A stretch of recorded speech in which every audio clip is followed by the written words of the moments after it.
Man, it was really fucked up of you to say something like that, Andrew. You can't Honestly, start I the don't know stream why with an you do F-bomb that because every single you can't time. do that. Like, You can't.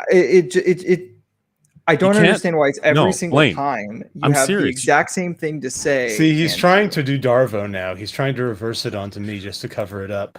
I'm Fucked serious. up. You cannot start. You can't start YouTube content with an F-bomb because YouTube doesn't like it when people do that. You have to at least wait 30 seconds before you start dropping obscenities. I have defeated the AMTs and wear them now as I trophies. just saw what you're wearing. It's like, why is Andrew not reacting? Okay, but now you have to wear that for the entirety of the stream. This Please is don't. going to get somewhat uncomfortable. Yes, it is. One would get uncomfortable. Yeah. Hello everyone. We have a show for you today. It has been one hell of a week this past week, as Blaine can attest.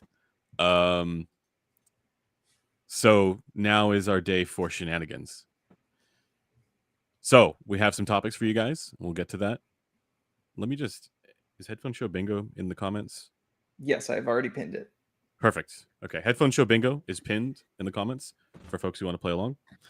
I need to open that, actually, because I do want to play along.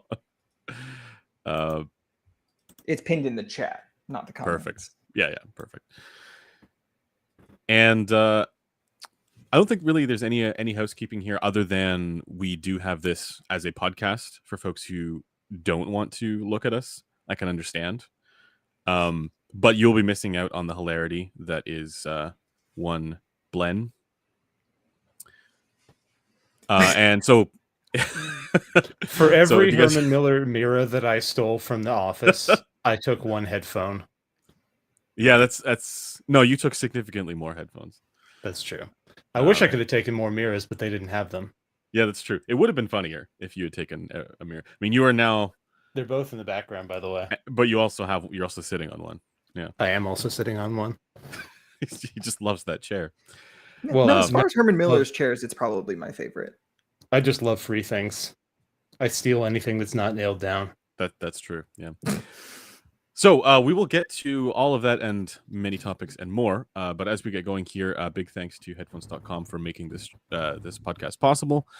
And if you like what we do and you want to support what we're doing here, consider headphones.com for your next audio purchase. It's what makes all of this happen. We're community funded, right?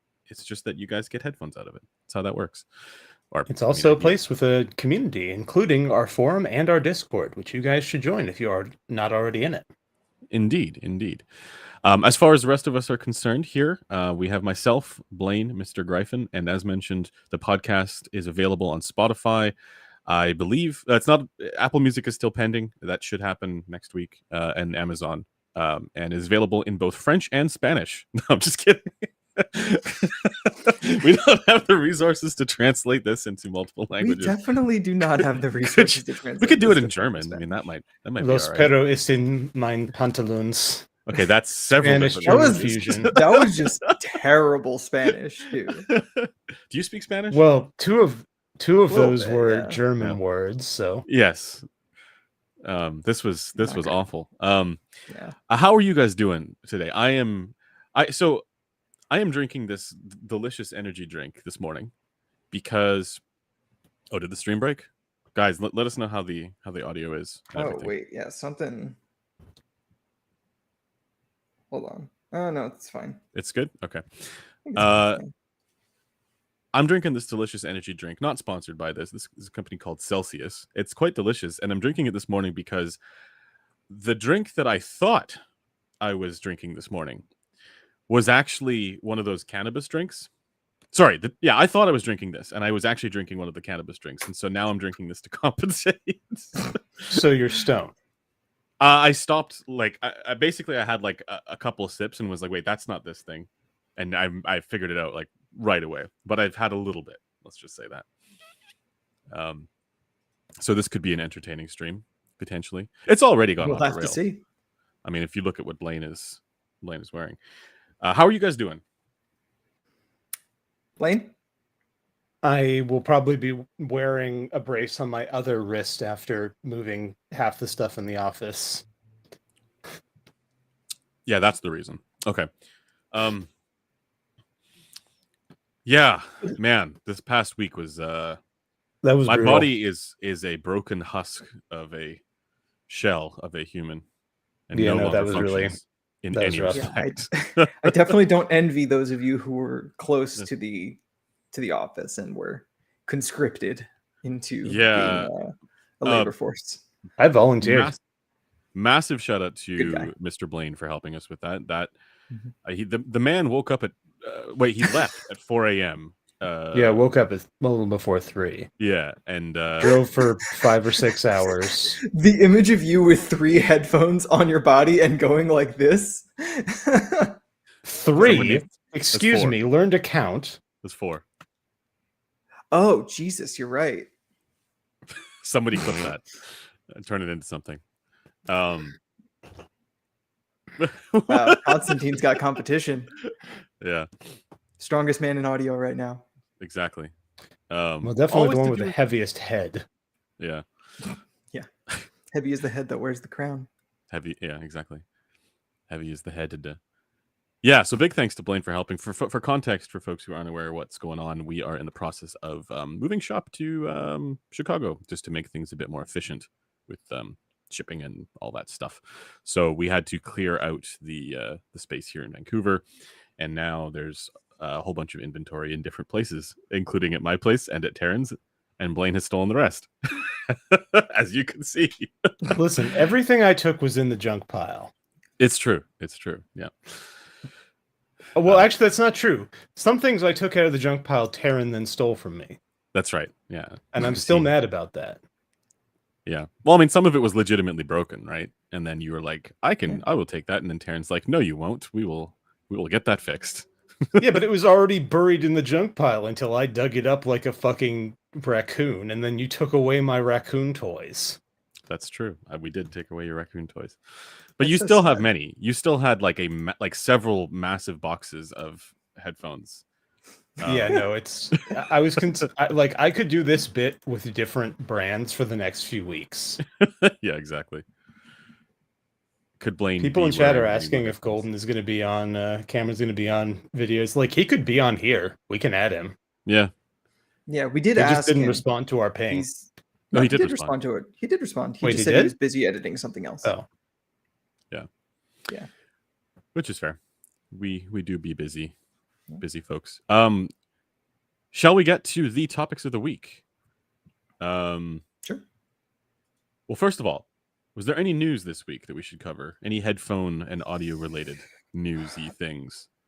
So we talked about it a little last stream, but the PortaPro Wireless 2 is finally getting more info attached to it on its I'm Amazon so sick and page. tired of talking about that goddamn headphone. So not going to be news to anyone who's a regular viewer of the stream, but Resolve hates fun and doesn't like fun things. That's true. So I just understandably, hate the PortaPro he's- specifically. Yeah. Bad take. Bad take. To be fair, I don't think either of you really care about what the kids would call drip. And the PortaPro. Oh, is that what- Are absolutely- you wanna buy it. joking? Look at me right now. Hey, nobody can be mad at you for only wearing the HD800s in streams anymore. You've worn more headphones. Why would Head anyone get headphones. mad at him for that? HD800 is a comfortable headphone. I'll tell The you, the problem, head to phones are not. They You are guys, not. you guys This is constant. You guys always wear the same goddamn headphone for the entire stream. You got to mix it Yes, up. because it's comfortable. I mean, just suffer through It's it. I mean, do you comfortable think that and what there's Blaine's no, wearing right now is comfortable? No, but he's dealing with it. Blaine is a trooper. Blaine is truly God's strongest soldier. Chat says I am mad at Andrew for wearing IEMs on streams. No, Same. Joel But that's a says better take. Joel Like says I don't know how you do that like for an entire stream Actually, just because the occlusion we can- effect would make your voice a little annoying. Like that's why the We'll- HD800 is great. we'll get to. It's true, but we'll get to the impressions here. This is the KE4, and it's good. Oh yeah, okay, that's why it's you're wearing comfortable. it. It's It is very comfortable for me as well. Yeah. Yeah. So that's why. Yeah. And yeah, the occlusion effect is. I can hear. It's like I can hear the voice. It's like my voice is like resonating across from the back of my skull into my ears. This is what it's Hitting Yeah, I the hate brain that. stem. Hate that Yeah, shit. not great. Okay. No other news. Nothing else has piqued your interest for Mm, the headphone news? We should turn this into the news segment.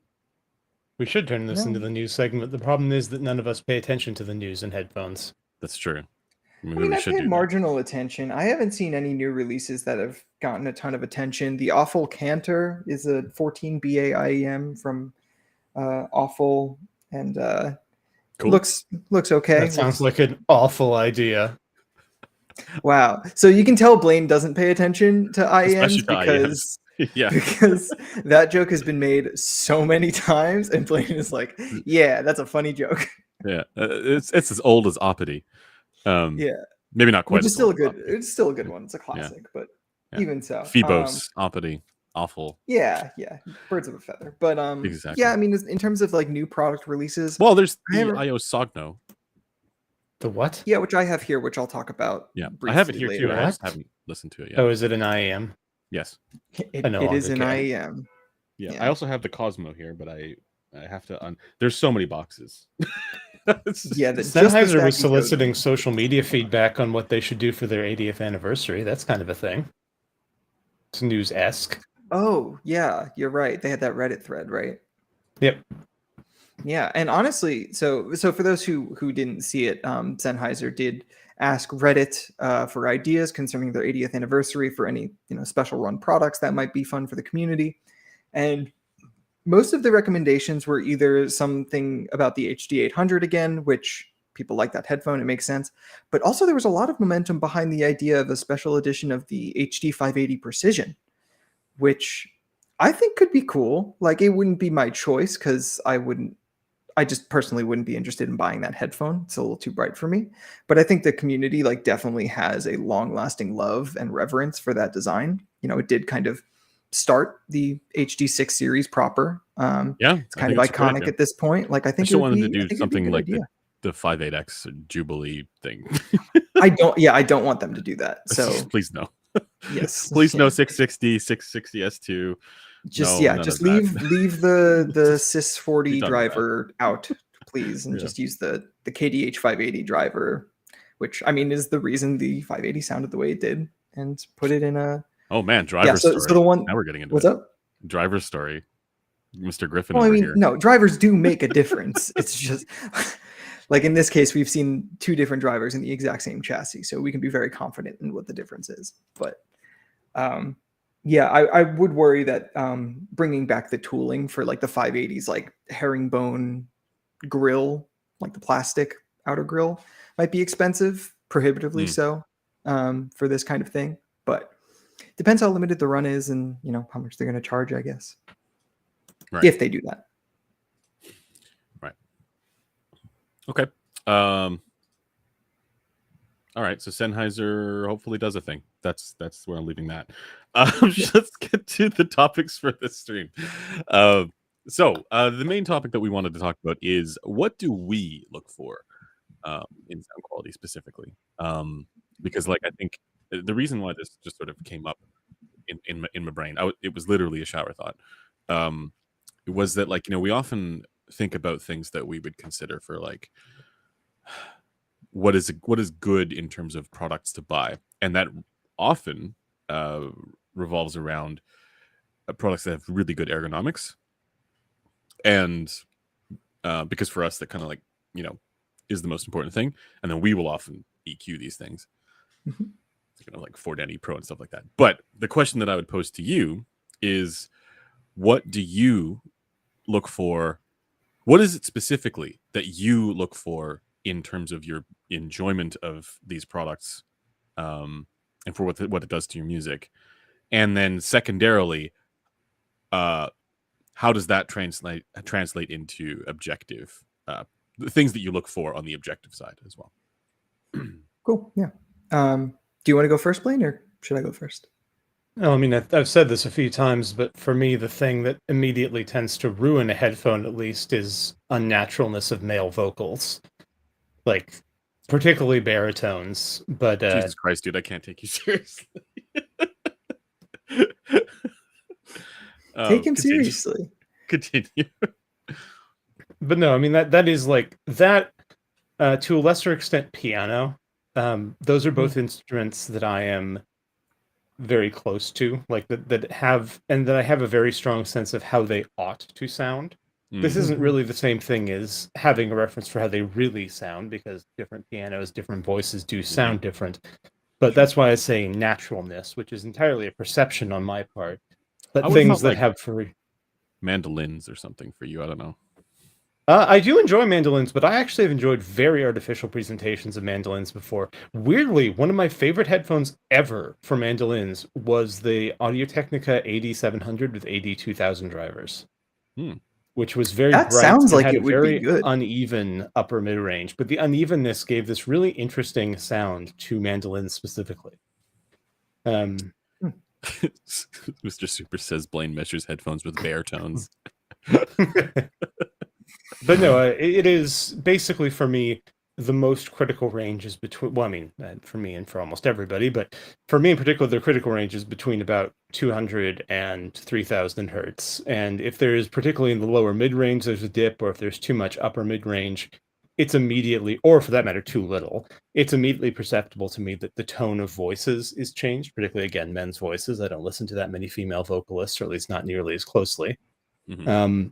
So that's the big thing for me. And that, generally speaking, when I'm looking for that in headphone FR, it's basically, are there weird big spikes and dips in particularly the center of the mid-range between 200 and 1000 hertz or so? Like, it's why I find most closed back headphones pretty much intolerable, because they almost always have incorrect lower mids. I can accept a little warmer than neutral. Like, I find both the sort of the Odyssey style from 1000 hertz down and the Sennheiser style where it rises a bit tolerable. But if it undershoots, then there's a thinness to male voices. Yeah. I was going to ask if this was an acoustic impedance thing with closed back headphones. No. I just mean, in this general, is how just they straight up happen to that if you EQ in the same dip in an HD 800, it's terrible. I mean, like, a dip in the lower mids just fucks with any male voice. Yeah. Hard agree. Yeah. I agree with what Joel says in the comments as well, which is that this is also, in the chat, this is also why Harman IE is intolerable. And that is how it sounds to me as well. Like, when it's missing that section, and I think you guys might agree. Definitely. Yeah. For Griffin, me, it's mostly to do with so male vocals are definitely a huge part of it. I would say probably a majority of my library today does consist of that, and it's one of the things that if something's wrong, my naturalness sensors do start setting off sirens. Your naturalist sensors. But for other things, it would probably be the instruments I play, which would be guitar, specifically electric guitar, I think, because I've spent the most time by far playing that instrument and, hearing other very well recorded tones of that instrument, and drums as well. I feel like if anything goes wrong in a similar range to what Blaine's talking about, but maybe extended on an octave on each side, so like down to like 100 hertz and maybe up to like 4 kilohertz, is where I feel like once something is going wrong in that region, it, again, just the naturalness and sense of me being able to ignore it because it sounds natural, instead of not being able to ignore it because it sounds unnatural and that sounds weird to me and something's wrong, whatever. I feel like that's probably the most critical region.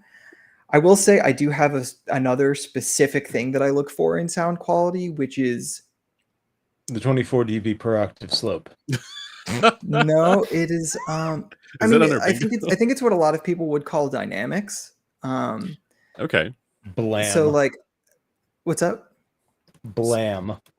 So it's not even like the slam or like the punch, but it's a contrast equality. Yeah, it's the sense of like things not being occluded by any one like part of the any part of the tonality dominating in terms of like the sense of decay between areas. So like, for example, I tend to like have a very like rigid tolerance about like how much bass is too much. Like once my ideal bass amount is overstepped by like even a little bit, the whole presentation just starts to sound like slow and kludgy and muddy. Yep. And I really, really do not like that. Because it just reminds me of like gaming headsets and like Yep. really just like low tier. Oh, Or shitty live sound reproduction. systems where it's You would all love lower that. mids Yeah. and upper bass. Yeah, no, that's This- a great example. That's a you great would- example. Yeah, no, I would absolutely loathe that headphone. I can almost Yeah. guarantee. But yeah, Most I would say people. in terms of like what I'm kind of subjectively looking for, it's like that kind of lack of occlusion feeling through the music where everything sounds clear, but it's not necessarily having to do with treble as much as it is like things not being overshadowed by low mid-range and bass. Okay. And this is just something you also then are able to identify and correlate in frequency response, where you can say this is likely to have the bass profile that is going to jive with, you know, the way I want to engage with my music.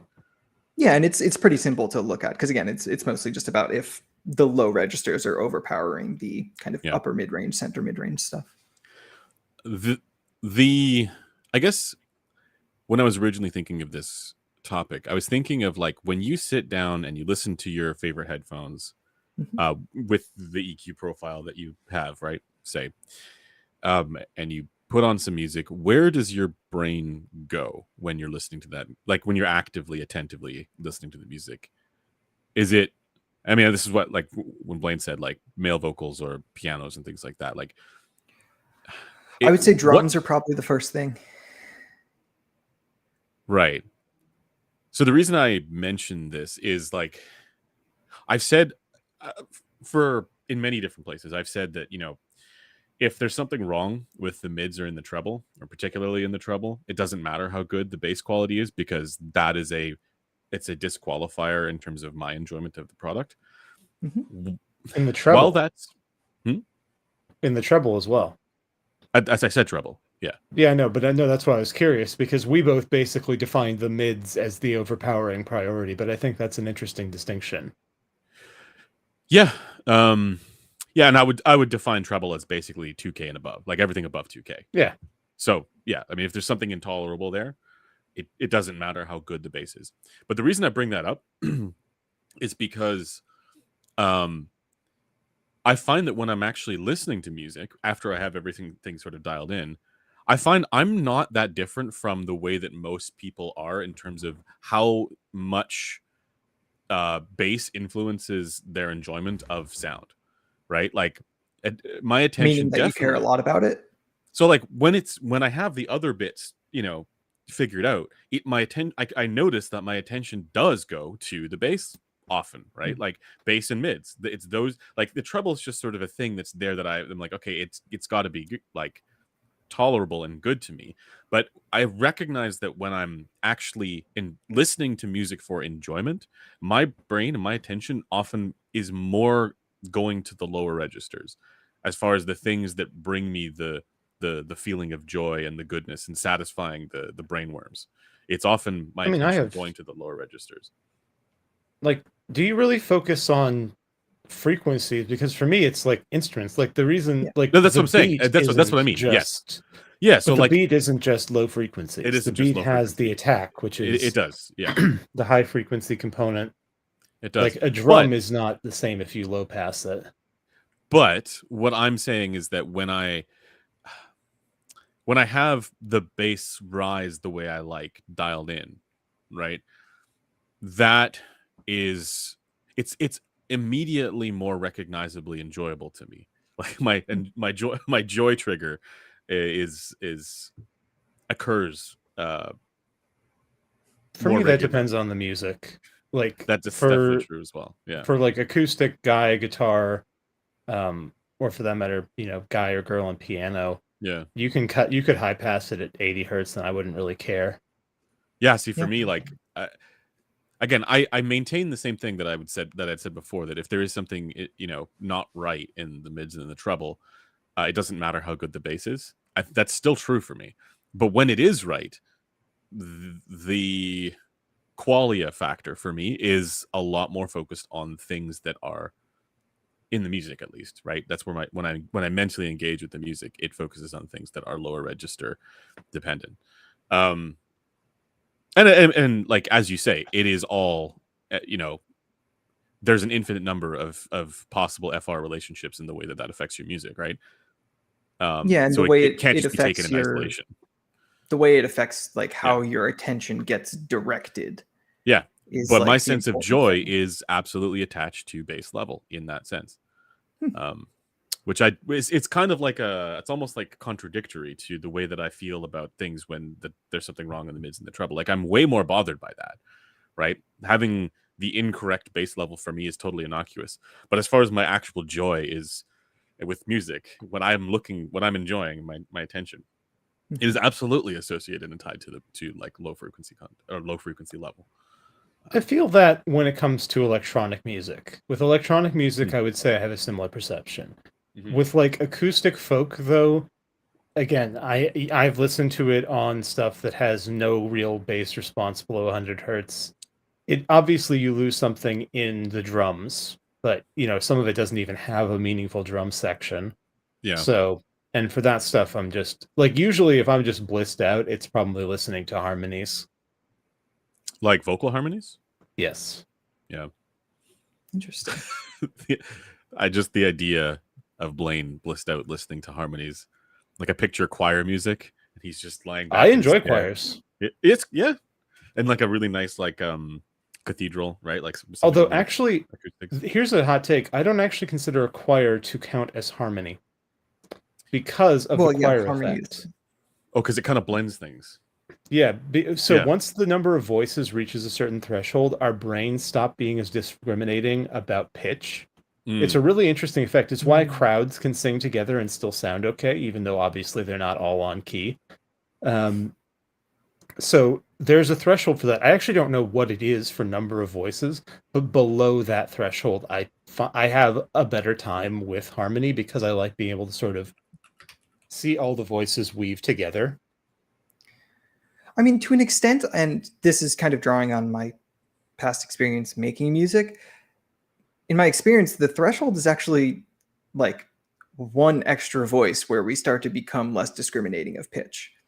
And that's why a lot of vocalists will like double track their voices because... it's a gradient for sure. Like a chorus of people or like a 3-person harmony where everyone is a little bit off key still sounds so much fucking better than one person slightly off key.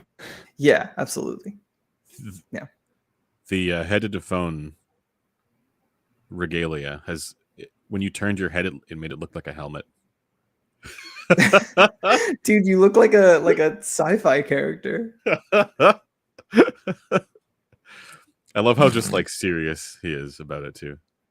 Well, the thing is, this is actually holding my eyebrows in place, so my ability to emote is somewhat limited. This is the dumbest stream that we've ever had. Yeah. Is there anything else that like, I don't know. I wanted to try and also like kind of bring this to some of the more like relatable subjective qualities. The problem is that we don't all use the same language to describe things. That's why I'm kind of glad that you brought up the concept of dynamics, Griffin. Hedgehog. Yeah. Sorry. I remember reading in one of your articles, or maybe I think it was one of your articles, that like you don't feel that people focus on timbre and dynamics enough. Yeah, because oftentimes I think this is the soundstage I generally feel that way. Yeah. And for me, it's like timbre, that makes sense, right? Like timbre is something that should be prioritized over the spaciousness effect, right? And it seems like people are chasing I mean, so Cameron has I think correctly pointed out that like we're not saying there's no there as far as like people having an affected, like something that they can identify as being a more spacious thing, like they're having the effect exists and we have heard it, like we acknowledge. We're not saying that we don't hear it. What we're saying is that it's not a unique acoustic, it's not an acoustic phenomenon separate from the stuff that is being measured. It's just interpreted in this subjective way as soundstage. And I would go one step further and say that, and I'm not sure if maybe you agree, but I would go one step further and say that that effect itself is not one that is worth chasing. and there are people who, find joy out of it. I am going to go one step further and plant a flag and say that is not, that is a initial novelty that dissipates fairly. I wouldn't say fairly quickly, but it does go away where you start to care about things like timbre more. Now, that's my take on it. But you, I think, Griffin, have gone a step further and then also included dynamics in this. Which, well, I would say I would not say that it's not something worth chasing if people enjoy it. Like if people enjoy it, so they should here's the chase thing, whatever the reason, they enjoy.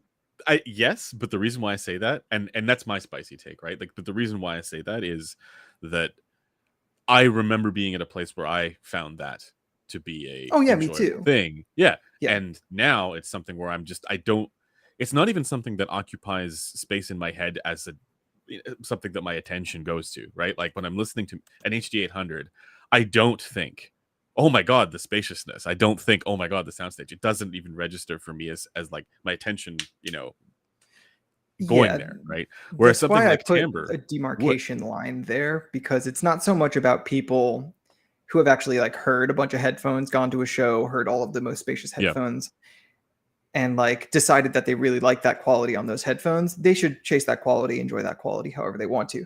But my experience, and I think your experience as well, has been once you've heard all that's out there and realize that there's, for us, not that much actually different between them, let alone actually like much going on in terms of that effect.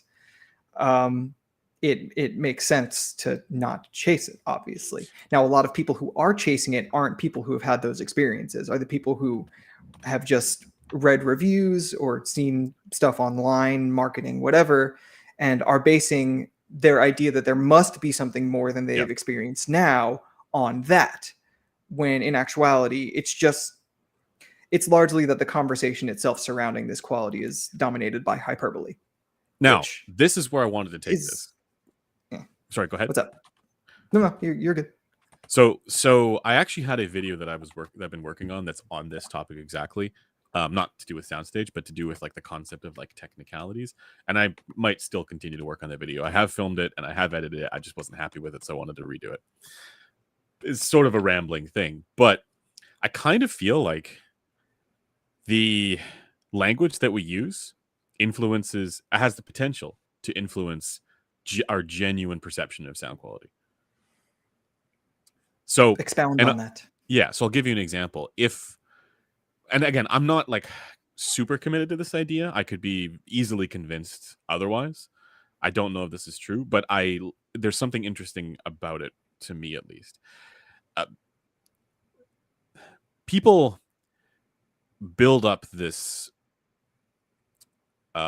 almost like a lexicon of or a rhetoric. It's like they build up a kind of language around this stuff through communication with other people with the brainworms, right? Or other reviewers, or just once you kind of get into this subculture, you get hit with a lot of this kind of language that is formative for where your attention can go when you are listening to those same products, right? So an example might be you're listening to an HD 800S and you read somebody talking online about, oh my God, the soundstage of this headphone is massive. And you can attach your attention to that effect fairly easily when you're listening to that headphone.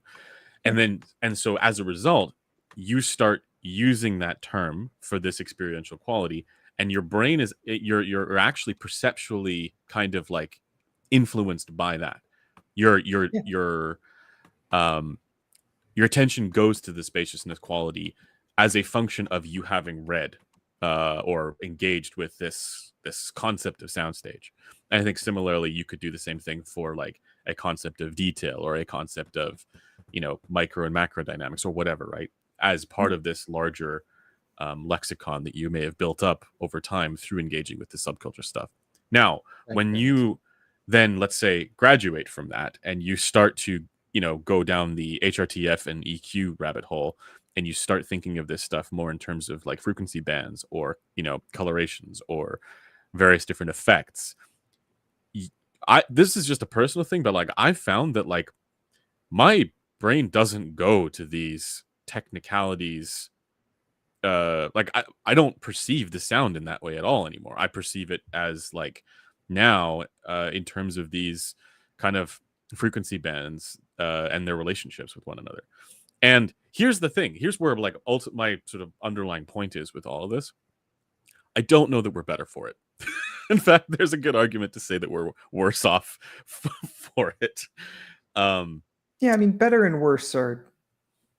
It's all down to your enjoyment, right? Like we may have a different, a newer perspective that maybe other people don't have, and I do think you can kind of like switch between, right? You can kind of be like, I can put my like measurements, objective hat on and think about it in that sort of critical analysis mode, and then I can also take that hat off and put the the audiophile rhetoric hat on and think, oh yeah, like this is what people are talking about when they're talking about soundstage, or this is what they're talking about when they're talking about dynamics or detail or whatever, right? And I feel like you can do those things, but I find that when I'm actually listening to the music, like my sort of internal sort of attention to the qualia changes depending on that mode of listening.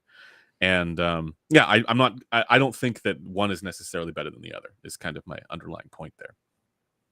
Yeah, I mean, I would agree that one, with the contention that there is like an audiophile lexicon that you just kind of get thrown into when you start in this hobby, and it's useful to become literate in it because it does allow you to actually functionally communicate with a lot of people, which in a hobby space is part of the fun of it.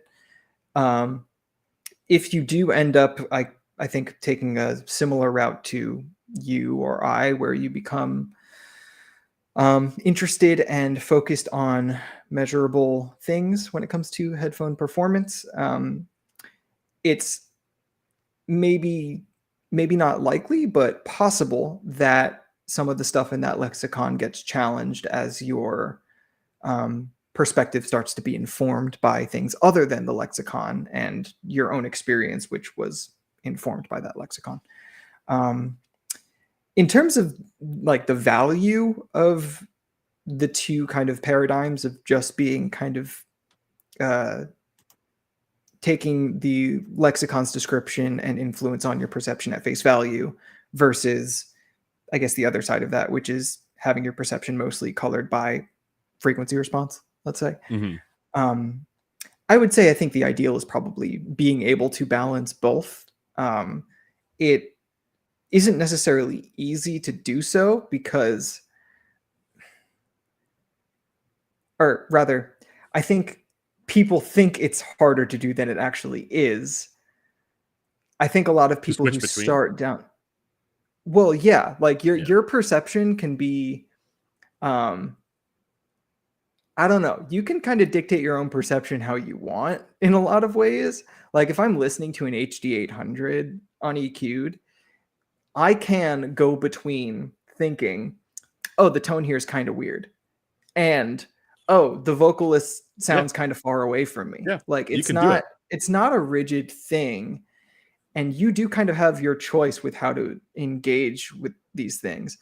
I think what happens is a lot of people who are kind of newer to the kind of measurements, frequency response side of things, is that they think the measurements are more objectively true than they are, so they aren't leaving they're more room constant for the kind of or that they're just like more true, indicative or representative of their experience. Yeah. When in actuality, I mean, you are just as likely, if not more likely, to disagree with a measurement than agree with it. So I would say those people probably should be leaving more room for the kind of flowy, just experiential part of the experience, because it's not like that part of their brain suddenly like went away, like they're still just listening to music, and that is a whole perceptual thing that's informed by many factors. But it's not like learning how frequency response works suddenly makes you unable to understand what someone is talking about when they say soundstage or dynamics. It does make it a little harder to I guess, take that and not analyze it in terms of the lens of education you might have, but you can still just talk about it. Like it doesn't have to be a objective thing. Go ahead, Blaine. Do you want to know what makes it impossible for me to understand what people mean when they say dynamics? Sure. I got into the hobby before it was a meme. That's a good point. That's a good Like point. nobody talked about that shit 12 years in ago. like 2015, it was not a Well, thing. that kind of is the point, though, Or right? 2009 or whatever. Like Yeah. it was So, all like- detail and soundstage back then. Nobody said Yeah. anything about dynamics. Yeah. That is actually a more recent thing, I think. Easily more recent But than the that's other but two. that's Absolutely. kind of my point a little bit, which is that like people inform what they actually look for in these in their experiences, kind of based on what that lexicon has, or almost like the meta of that lexicon in a sense, right? Yeah, And absolutely. and I do think that it has an influence on their. Well, I feel it has an influence on their actual genuine experiences with these products, not just their judgments about them. It definitely has an influence on their judgments about them, but I feel like they're actually experiencing it in a different way than they would if they didn't have that lexicon. Joel brings up a point here, which I just want to read because I think this was maybe he heard the first half of what I was talking about. The second half is kind of agreeing with what this point is, I believe. The measurements and knowledge that those technicalities don't actually exist can also color your perception of a product. That's exactly the point, right? The flip side is once you are, aware of what's going on and you're thinking about it in that way, it can absolutely have the other effect, right? It's like flipping a switch almost. I wanted to say, someone in chat said, I've always thought of Beethoven's Ninth Symphony as dynamic. Music is dynamic, Yes. absolutely. Yeah. Dynamism in music is the relationship between, well, depending on how you frame it, either the lowest volume and the highest, or the average and the highest. The latter is what you usually use. But the people who are music is highly dynamic, yeah, but it's but not changed by headphones. The Ideally fucking not changed by the qualia sniffers think of it Unless as they're a fucked. contrasty quality that is like slam or whatever, right? Like this physicality impact sense. It's not not everybody's going to use the term the same way, right? But there are those who use it similarly and would be able to categorize, a bunch of different products similarly for this quality. And I feel like that it's not just that, but I feel like stuff like that drives people to chase those similar kinds of experiences at the cost of goodness and badness in their analysis, like the way that they would perceive these other products, because that's the thing that's dominating their sort of focus in for what they enjoy. Versus if you just went at it with a blank slate, what would your experiences be without any of this priming? And that's sort of where to me, there's a curiosity there. I don't know what it would be, because like we're obviously being primed by the knowledge of HRTF, frequency response, and all the objective shit, right? So but I mean, we've all had periods prior to that where we were being primed by the other stuff. And like to that point, we shouldn't be catering our judgments about these products to an audience where we imagine that audience to have a blank slate when they're approaching this stuff either, because they don't. Everybody approaches it with their whatever led them to that point, right? Andrew's going to lock a child in a room and make them review headphones without prior contact with the world. That's literally what I was just talking about. That is interesting. Yes. I don't know. Can we Griffin, for the next one, please add Mary's Room / Frank Jackson to the thing, because we need to stop talking about Frank Jackson. But this wasn't even prompted by that. This was just something that I was like, well, you were just thinking it's within the same. It's within. Yeah. It is. But I wasn't thinking, oh, I wonder how I can shoehorn Frank Jackson into this. We know it's just something that happens perversely. You just instinctively err towards Frank Jackson. Mm-hmm. This is true. Yeah. We should probably move on. Okay, let's move on. But just for folks who don't have context, this is why the Frank Jackson stuff is interesting. Please. No, see, there you did it intentionally. Yes, because you brought it up. All right. The next topic is the formative. Actually, hold on. Maybe we'll read the full read the actual topics, because the cards are truncated. Yes. What are some emotional or formative experiences with music that you've had? I already did I'd this like to hear bit last bands. stream. Should we skip this one? Did we? Well, no, you guys didn't, but it was like what got you into the hobby, right? Oh no, yeah, but that was the hobby. I mean, this is just Yeah, generally. we're just talking about music. We're not Yeah. talking. I We're not even know, talking but I about mean, headphones, really. I know, but I already did like the whole like I did the whole bit about how like one of my earliest memories is literally sitting on the floor next to my mother's piano listening to her play. I didn't know that was one of Like your earliest memories. Maybe you mentioned yeah, it. it is. Okay. And I mean throughout my life hearing her play guitar and piano was just and sing was just sort of part of me growing up, and it's part of like that was my first introduction to music, and that was just always present in my life. So Well, one of my earliest memories is just breaking things. What? yeah, that adds up. I mean, fun fact: that one of the reasons you see these two on here, Andrew ripped the cups off the other side of Okay, you say ripped the cups off? them. That entailed literally picking them out of the box and the cup falling off, which happened on those ones. Happens. Yeah. But Blaine, you those don't ones I have like think any were. other like emotional formative Well, experiences with I just music. had, I mean, just you're wanted to like, mention on the what's up? headphones there. Those are the ones I believe that were meant to have their headband replaced, because they had newer headbands, and so they may have been in various states of replacement. Anyway. So no, but Griffin, what are you asking me? Like, so yes, those are, I guess, formative experiences.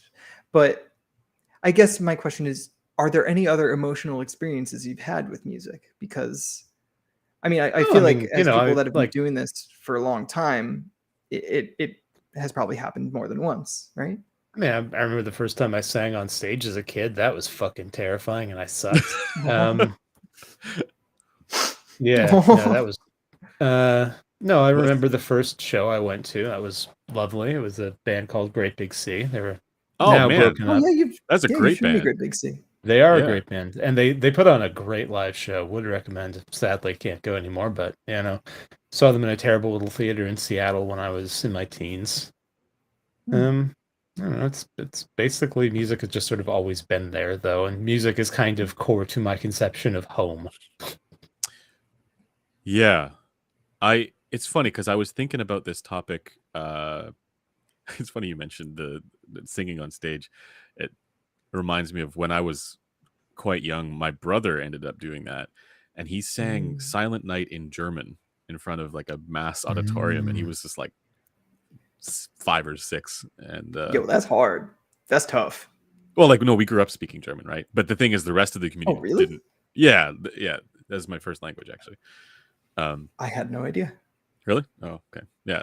Well, For I my knew brother. I knew you clearly. I knew you had some Yeah, sort no, of that was proficiency in English German. was I didn't our know it was your second. first language, though. Well, it's because we were raised by my mom and her parents mostly. We didn't really get much English influence until we hit school. But my dad didn't. Our dad didn't speak any German, right? So he would speak English, but like he was always working, right? And so was my mom, right? But like my grandparents were always there, and they spoke German with us, so that was the formative language that we had. Anyways, that's neither here nor there. The formative thing, I had to think about this because probably what was most influential for me was the fact that my dad, he every morning at 6 a.m. he would do his guitar practice, like flamenco and classical guitar. And so every morning we would just hear, that music. But I don't have any specific memories about that because it was just like from day one, we heard that every morning. Yep. For me, the thing that I actually would like reference as formative for me was actually when I want to say in my like early 20s, or maybe late. Maybe I was like 19 or 20. I had a band with my friends. Well, I had band with my friends in high school, and then and two of us were a bit older, and so we graduated first. And I obviously went off to university. But then in the summers, I'd come back, and the one guy and I, the bassist and I, we sort of started our own little kind of acoustic 2-man band thing. And so we'd write songs in the summer. And one summer we went to Australia and we spent the whole summer camping in Australia.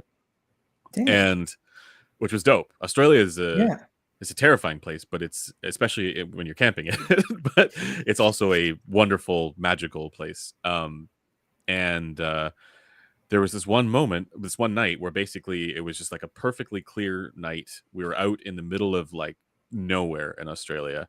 And moonlight's coming down, and we're up until like 4 or 5 in the morning drinking and writing music. And that sticks out in my mind as like this like really, I don't know, awesome thing where I think back fondly on that. So I'd say that's probably the thing that stands out the most for formative and emotionally connecting with music. Hell yeah, man. Yeah. So that is, awesome. both of us basically grew up around music in one way or another. Yeah. I mean, yeah. I did It wormed too. its way It just in. wasn't as much playing as listening. Mhm. Yeah. Which is ironic because you ended up playing much more music than we did. Yeah. And part of that is because of what I would say is probably my first like formative experience with music that wasn't due to like my parents or something like that, which was I don't know if you guys went to summer camp and had like Color War or anything like that. Basically end of the summer. I went to a few camps and they basically all did this where like the entirety of the camp would get sorted into one of two colors, and then they would have like sports events and kind of pit the two colors against each other, and at the end of it there would be a winner. Like in what though? Like with guns or knives, or what was the No, with like children's sports, Andrew. You could still do that with guns and knives. Anyway, at the ending ceremony of one of them, they had planned to have some guy come out with like an inflatable guitar and pantomime along to "In My Life" by Bon Jovi. And whatever kid was supposed to do it backed out. And I was like, hey, I'll do it. And I was like all of 6 years old at the time. So they put like a rainbow, like crazy wig on me. With like sunglasses and an inflatable guitar, and I went out and I pantomimed playing guitar in front of like a lot of people, like my entire camp. And I think that was probably the moment where I realized playing music in front of people would probably be cool. So nothing to do with audiophile stuff, nothing to do with sound reproduction necessarily, but it was definitely like a formative thing that kind of put me on the path of like playing guitar and all that. And then the other one was I moved around a lot as a kid. My parents were divorced and we just moved house a lot. After my sister, who I credit with a lot of getting me into music as well, had moved away to college. And it was just my brother and I and my mom and her husband at the time. We had just moved into this place and I was kind of like bummed out about it because it was like the first big move we had made away from my childhood home, and I was just in my room bummed out. And I had bought a pair of ATH M50s not too long prior, and I was like in my room in winter, like in the afternoon, and there was snow everywhere, like we couldn't leave the house. And I listened to Radiohead's Kid A for the first time. And just like the feeling of being like a 14-year-old child upset at your living situation and your parents, and like being snowed in and listening to like the first 4 songs on that album was like, even to this day, easily still the most I've ever like felt emotionally connected to like music angst and sound and everything. Yeah, no, I mean, look, it's being a teenager is a very fertile emotional time for experiences. I suppose so, yeah. We had very different emotional connections with music as teenagers. What was yours like?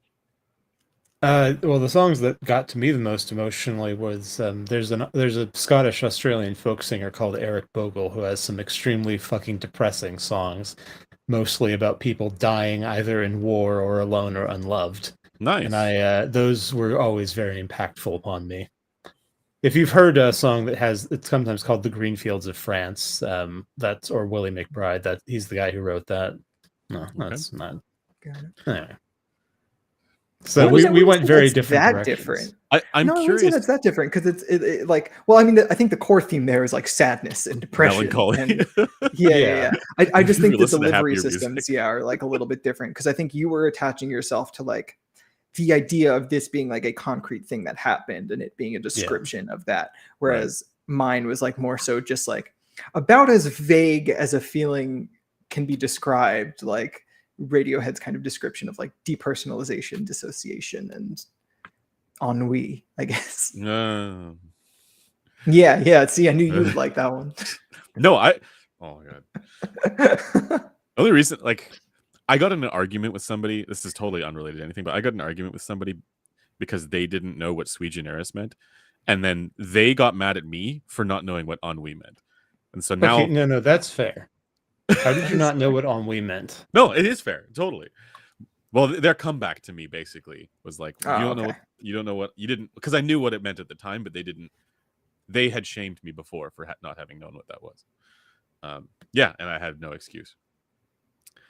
I feel like having an an argument with someone about them not knowing what sui generis is a kind of an odd thing to do. Yes, I don't know what that is. Like, and I don't want to know. Thank you. Yeah, no, we don't need to go there. We shan't. It just means you were going to say something like unique, you know. Okay. But you were going to say something else, though, Andrew. Oh, I was going to ask about, because you and I both grew up playing instruments, playing music, writing music, doing the whole band thing. Blaine, did you play instruments growing up? I only sang. You only sang. Mean, when I was very young, I played piano, but I never really could quite get a handle on it. I was always a bit clumsy with my hands as a child, but I sang. I grew up playing, like, my dad was determined to make my brother and me nerds, and complete social outcasts. So he succeeded. Yeah, he inflicted. So for my brother, it was worse, I think, because he was older. So he was required to collect stamps. That was the hobby that my dad chose for him, and play the violin. Those two things. Okay. For me, it was to play chess. So that was the hobby that my dad chose for me, chess. Wow. And he also wanted me to play the violin, but for whatever reason, it didn't take for me as much as it did for my brother. So then he tried cello. I played the cello for a brief moment, but then he noticed that I would regularly just sit. We had this big upright piano in our place, and he just had me sit down. Like, he just noticed that I would sit down at the piano and just like futz around on the piano as a child. And so then he thought, oh, that's going to be the thing. And so it was playing chess and playing piano. And like, when you're like a teenager or like preteen, like the last thing you want to be doing sometimes is going to music lessons. I was like that. I liked playing the piano, but I just didn't want to go to piano lessons and deal with that. Of course. And my dad would be like, you're going to regret it when you're older. And sure enough, he was right. He's absolutely right. Yeah. I mean, you can still like totally get back to it though. Yeah, but the thing is, 100%. I moved to playing drums because it was cooler, and then playing guitar as well. So it's not like playing drums cooler. So here's the thing: piano as a teenager, absolutely. Yeah, as a teenager, it is. The thing is, it's just as it's so much more inconvenient. Oh my god, yeah. It's so inconvenient to have a drum set, right? So like, really, what it should have been is guitar, because that is an instrument you can take anywhere. And I'm glad that I moved to guitar in my later teens, right? But yeah, like I had an electric drum set. I mean, I had a real acoustic drum sets, back then. But like when I moved to university, I ended up buying electric drum set and doing all that stuff. And even with that, it's still incredibly inconvenient. And so it's just something that you just kind of give up. Yeah, keyboards are a lot better in that respect. Keyboards are way better. Yeah, for sure. Yeah. I've actually considered starting to play piano just because, like, proper singing practice is like awkward when you live around people, even if you live in an apartment adjacent to people. Yeah, if the walls are thin. Now I want to hear Blaine sing though. You will never hear this. That's a shame. Yeah, that is a shame. Yeah. Shall we move on? I'm down. If you guys don't All right. have any more emotional experiences with music to share. All right. Next topic is a Okay. banger. Why should? Well, I'll read the whole thing. Why should Please. we trust? Oh, I guess. Why should we trust your analysis of sound suggested by forum user Audio Tool? As a reminder, guys, You shouldn't. as a reminder, these topics are pulled from the Headphone Community Forum, which is linked below. I should have mentioned that. You can contribute to these topics if you would like. Please do. Yeah. So if you guys want us to talk about anything on the show, the second to last, or sorry, the first link in the description, you can log into our forum, give us something, and it goes into a document where we are always pulling questions from our users. So yeah, it's the best please way to help get us us to answer your because questions. we definitely have run dry. So we rely on I mean, you no, we guys. still have a bunch in the document. It's No, we just, have tons. I'm just saying we've dry. Yeah. Personally, we are. Oh not- yeah, absolutely. Apparently, Cameron also sings, which is another odd parallel between us, given that we also had the same major. Interesting. I can, see. It's funny though because I can picture Cameron singing more than I can picture you singing. What, you can't picture me as like a fucking Stan Rogers type? Yeah, I mean, or like a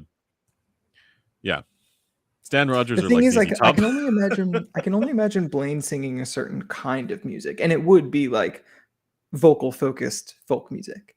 I Yes. picture Cameron more as like a choir boy. Like It would have been I don't very know awkward about for me to be in choirs as a youth. like a. Yeah, sure. Yeah. He was in choir. But anyway, There we go. All right. So why should you, the audience, trust us and our analysis of sound? Do not. What's the reasoning there? Okay, so among the three people here, what opinion is shared? HD 600 is a decent headphone. Yeah, decent. But that's a Yeah. very broad statement.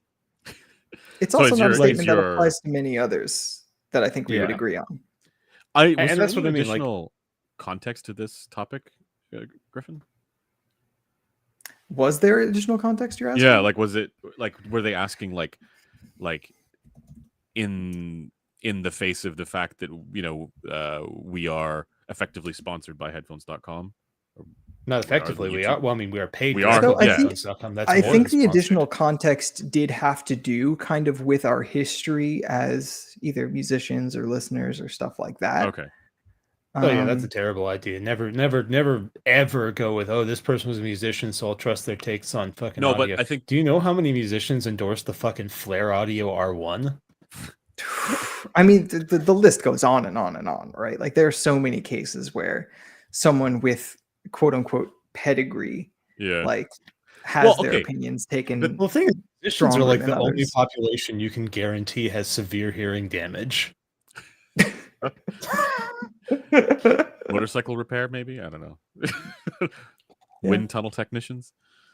I don't know. Yeah. So the reason my brain with this question or this topic goes to like, people often will if we have a contrary opinion, right, on a given product, right, we might see some commentary sort of rejecting that opinion of ours and citing, like, what's your qualifications for this? Are you an acoustics engineer? Are you an audio engineer? And or like, something like that, right? Are you a scientist, right? And as it happens, that is so Blaine's job is he is literally I am not a scientist. no, but you are an acoustics engineer, right? True. So like in that respect, you would have some qualification there. But my response to that is that to that person's or whoever, the people who would sort of, reject. I the know which contrary comment opinion. you're talking about as well. It was the guy Yeah. who was mad that we were all talking shit about some bad headphone. Well, yeah, I don't but even it's remember which actually one not it even. was. That's not a very specific. I know what no, you're but the talking thing is, about. this happens. This No, does but I happen know live. the comment he's talking There's about. that It was one, like but like 3 streams back. there are multiple. It's not even on streams. Like we see this happen regularly on like reviews that we publish, right? But then we also like I'm not sure if you see this, but I see a lot of all the comments that come through.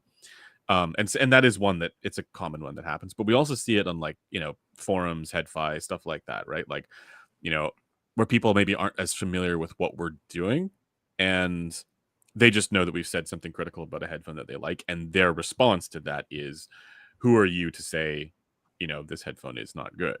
Right? Also, I'd And like to note that when we say something critical about a headphone you like, we are directly attacking you. We think that you are morally a lesser person, and we want to hurt you. So whatever Blaine just said, it's the opposite. Yeah, the opposite. And I had to there was a big forum thread about this, even on our forum, right, where people were sort of like kind of criticizing us. It was in reference to a stream, where we'd said some things. I can't remember. It might have even been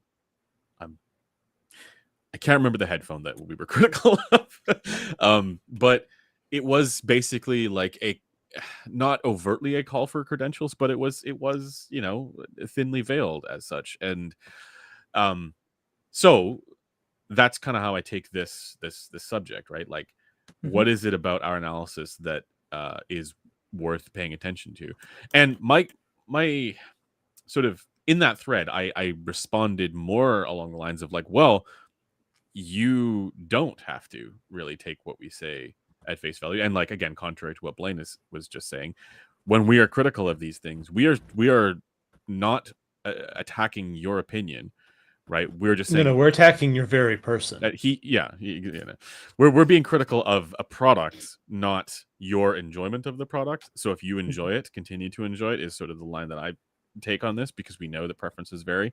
There are weird cases where people enjoy things that we think, how could anybody enjoy that, right? But when we're critical of it because it doesn't fit with what we want. I mean, I would say generally, or in some cases with what we think that in some most people. Yeah. And that's and the reality is that like no individual is most people, right? And so people are bound to fall wherever. I think that there is definitely an element of like, well, we've probably heard more things than most people, so we have maybe a different frame of reference. But I want to give people the benefit of the doubt and say that if they are saying they enjoy something, they genuinely enjoy it. Even if in many cases it's they spent a bunch of money on it, and there's purchase validation, and there's copium and whatever, right? There's all these other forget factors. copium. There's just the nuance that the experience of headphones is not purely about the sound that comes to your eardrum. Exactly. And for a lot of these people, they're not EQing things, right? So they're not actually doing that kind of comparison with maybe what something could sound like. So with even that same product, right? But I want to take people's sort of reports of goodness at face value and consider at least, hey, what if this person genuinely enjoys this thing? And my answer to that is that like anybody, you don't have to have any qualifications to be an audio reviewer. You can just be a dickhead on the internet saying, I'm not really sure of what qualification one possibly could have right? that would benefit being an audio reviewer. The school of audio reviewer hard knocks.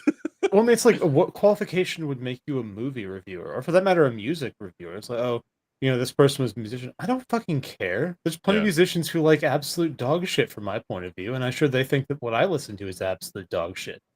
We do. Blaine has so many heads-related transfers right now. Yeah. So I think that we're kind of interpreting this question as, why shouldn't people trust you? Because I think all of us understand that like the list of because people shouldn't trust us. People shouldn't trust anyone. Like, the list of why people shouldn't trust us is infinitely longer than the reasons why they should. Yeah, I think the only reason.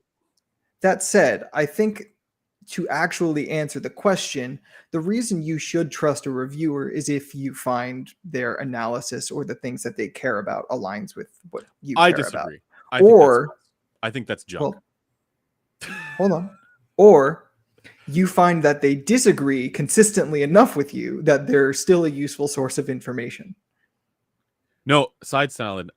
Jamie, I'm saying the opposite. I'm saying all of us are just dickheads on the internet saying things. So you Yeah, no, shouldn't trust absolutely. us. Absolutely. And like what I just said pales in comparison to the reasons why you shouldn't listen to a reviewer. Yeah. But for So a lot I'd of like people who do I'd like like to you two consume to have reviews that and review argument now. content. You guys have an argument to have. Yes, we I have do. a thought, but I'll wait for after this argument. So I hear this said a lot that like even Taryn says this. Find a reviewer whose opinions and judgments align with your experiences of things. And so I'm not even therefore, necessarily saying their opinions and judgments, though. I'm saying that the things that they pay attention to. So, like, for example, if Yeah, there's a but reviewer that goes what if a deeper reviewer pays into attention like, to audiophile rocks? no, well, I mean, look, some people are going to use that as a reason to pay attention to that reviewer. But no, so who I'm thinking about when it comes to this is actually VSG from Tech Power Up. Shout out to VSG. He spends a lot of time on like Shoutouts. the fit, the comfort, like the actual overall look of the IEM, like the way, like a lot of the things that aren't the sound quality that quite simply a lot of reviewers don't actually pay all that much attention to or take as good of pictures of. So that's kind of what I meant. It's less so about their judgments and more so about like presentation, how like the actual information that they're giving you being about the thing you are caring about.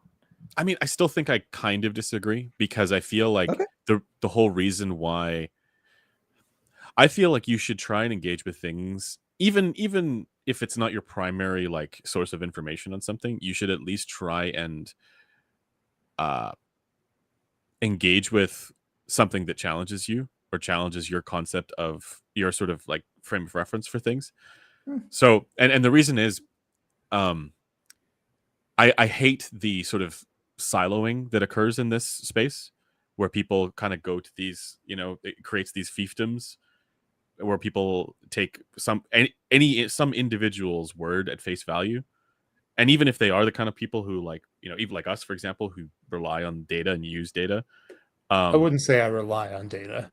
No, but we make use of it, right? Like we consider data in our analysis of products. Even for those people, you still just have one frame of reference there that you're, basing your acceptance of whether or not a thing is good on. And I feel like that is just the wrong way to approach the consideration of products in general, right? I feel like you should watch reviews from us, but I also think there's nothing wrong with watching reviews from like Zeos or from, I don't know, pick whoever. Like just make sure that you have not just one frame of reference. And so and this is why I say often like you shouldn't just focus on the things that align with your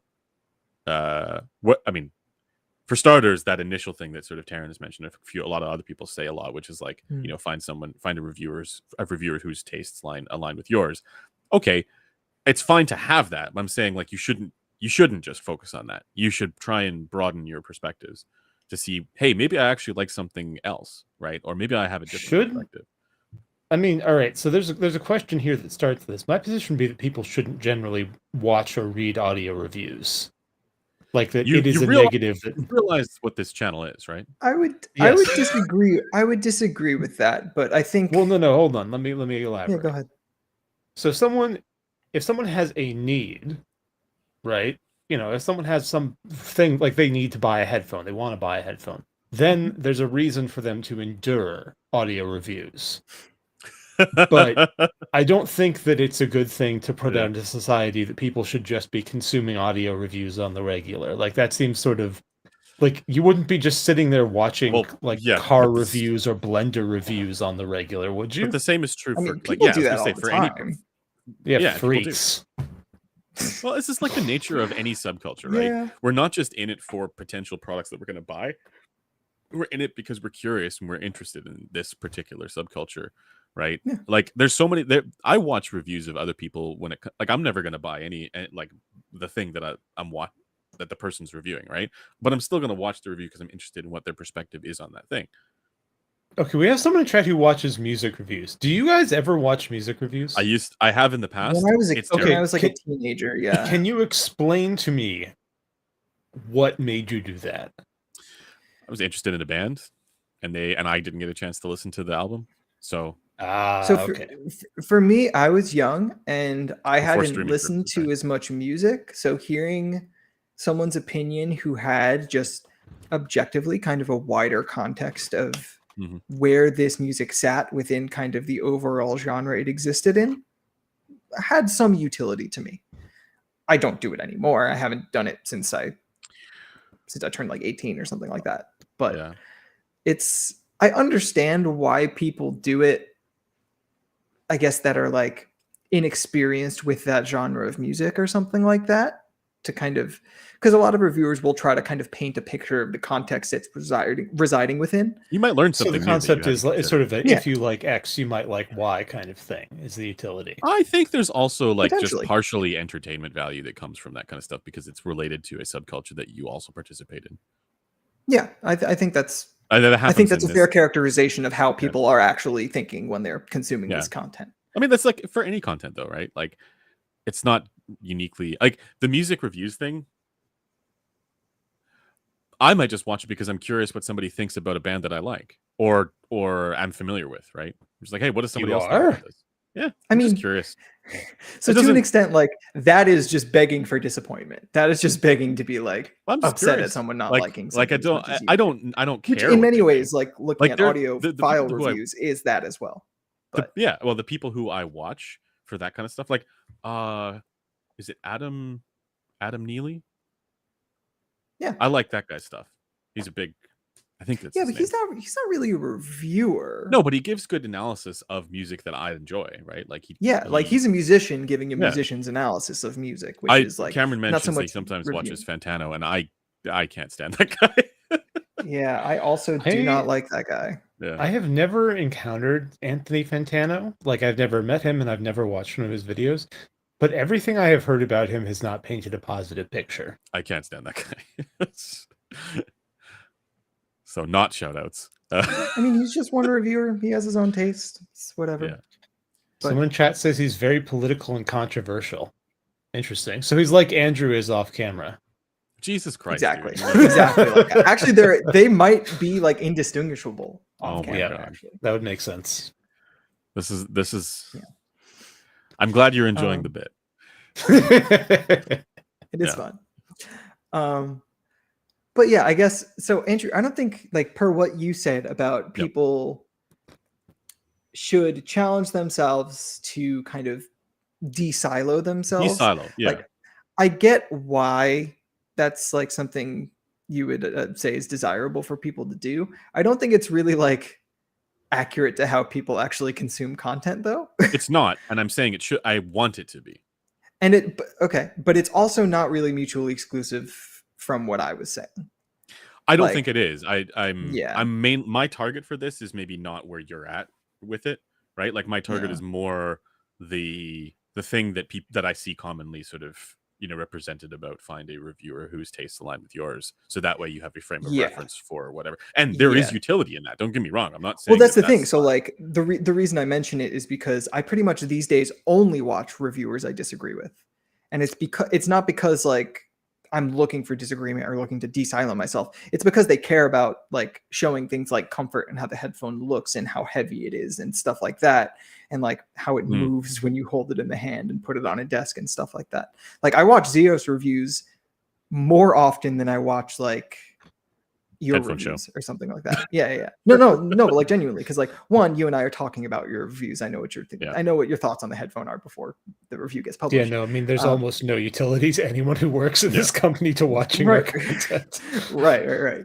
But I read like every single one of the first few pages of like VSG's reviews. And I like anytime Zeos publishes a video of like an IEM or a headphone, I'll always watch at least the first few minutes because he's like physically handling the thing and I get to see how it would look like in my hands on a desk and all that. Like for the sound stuff, VSG and I disagree fairly often, and Zeos and I also disagree fairly often, but they spend a good amount of time on things that a lot of reviewers don't spend time on, which is it has utility to me. The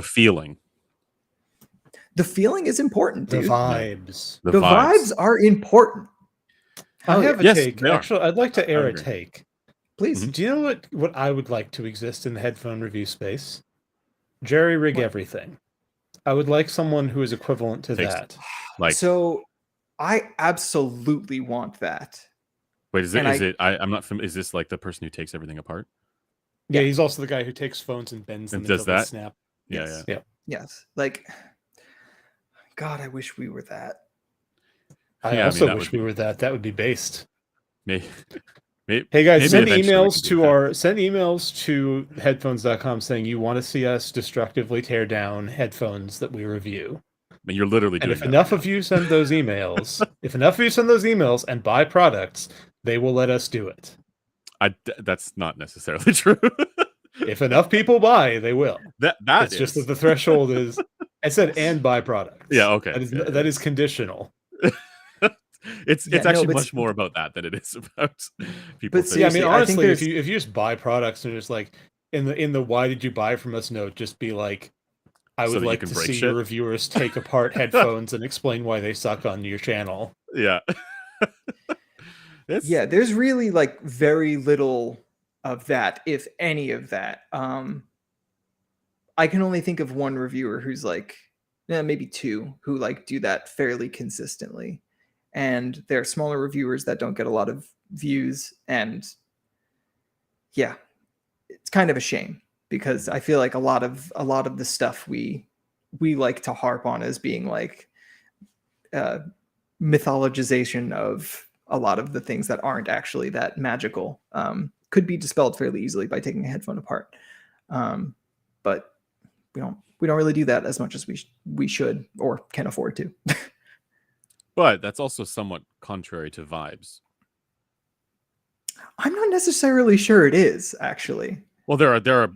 It's not like necessarily contrary. I'm It saying is there the will search for the origin of vibes.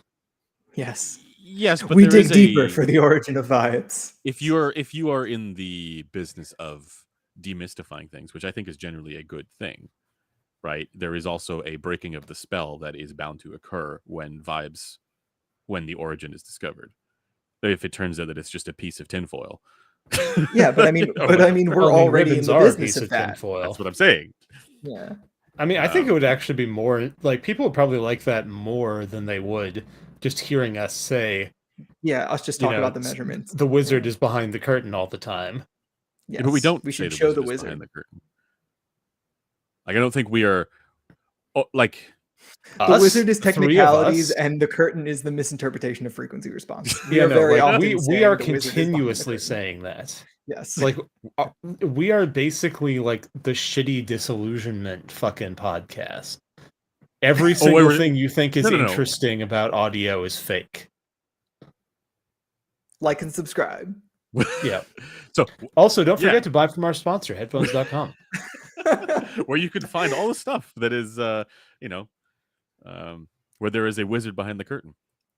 No, but like so for me, like as a consumer of reviews, like that would legitimately be a reason for me, someone who's like been in the space for a little bit, is not going to watch a review of just some guy talking about the sound of the headphone.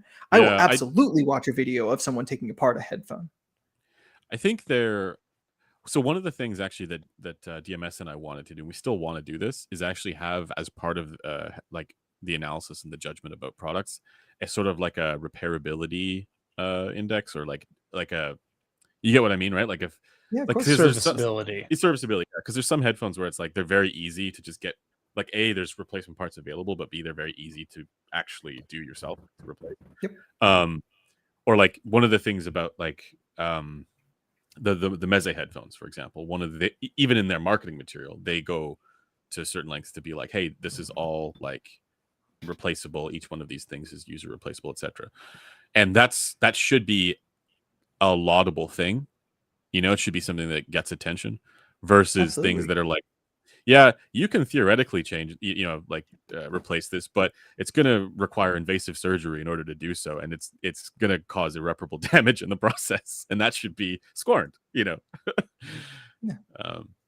So maybe that's something. Okay, no, hold on. Reparability is a virtue if buyers want to repair things. Like, there are plenty of products for which people are never intending to repair them. If I buy a pair of $20 headphones, I am Yeah, not that's going fair. to waste my But time repairing it. So that's one thing I argue with Douglas about this quite a bit about wireless earphones and stuff. And there are Mm. yeah, because design they are trade-offs for yeah, repairability. yeah. Like, for example, intrusion protection. You will not, with a fully reparable earphone with like a replaceable battery, you're not going to get the same level of waterproofing, or at Yeah, least and not at the same size. I would Yeah. actually say that also very much is Capra determined and Chat by is like the not true. Yes, you're category. gonna be like, oh, you can put O-rings in it and you can have more screws. All right, fucking fit it all into the same space you can fit a bead of glue. But I also wouldn't judge a headphone, an over-ear headphone, along the same dimensions for serviceability as I would Well, a most of the ones we TWS. concern ourselves with are, say, above $200, and Yeah, I think at that Capra price says point most and for people the who use buy a case at $20 home. headphone will want to repair them because they can't afford to replace them. I don't think that's true. I think that might represent some of the buyers of $20 headphones, but I would probably guess that is the minority by a pretty meaningful measure. I don't know that that's true, actually, Blade.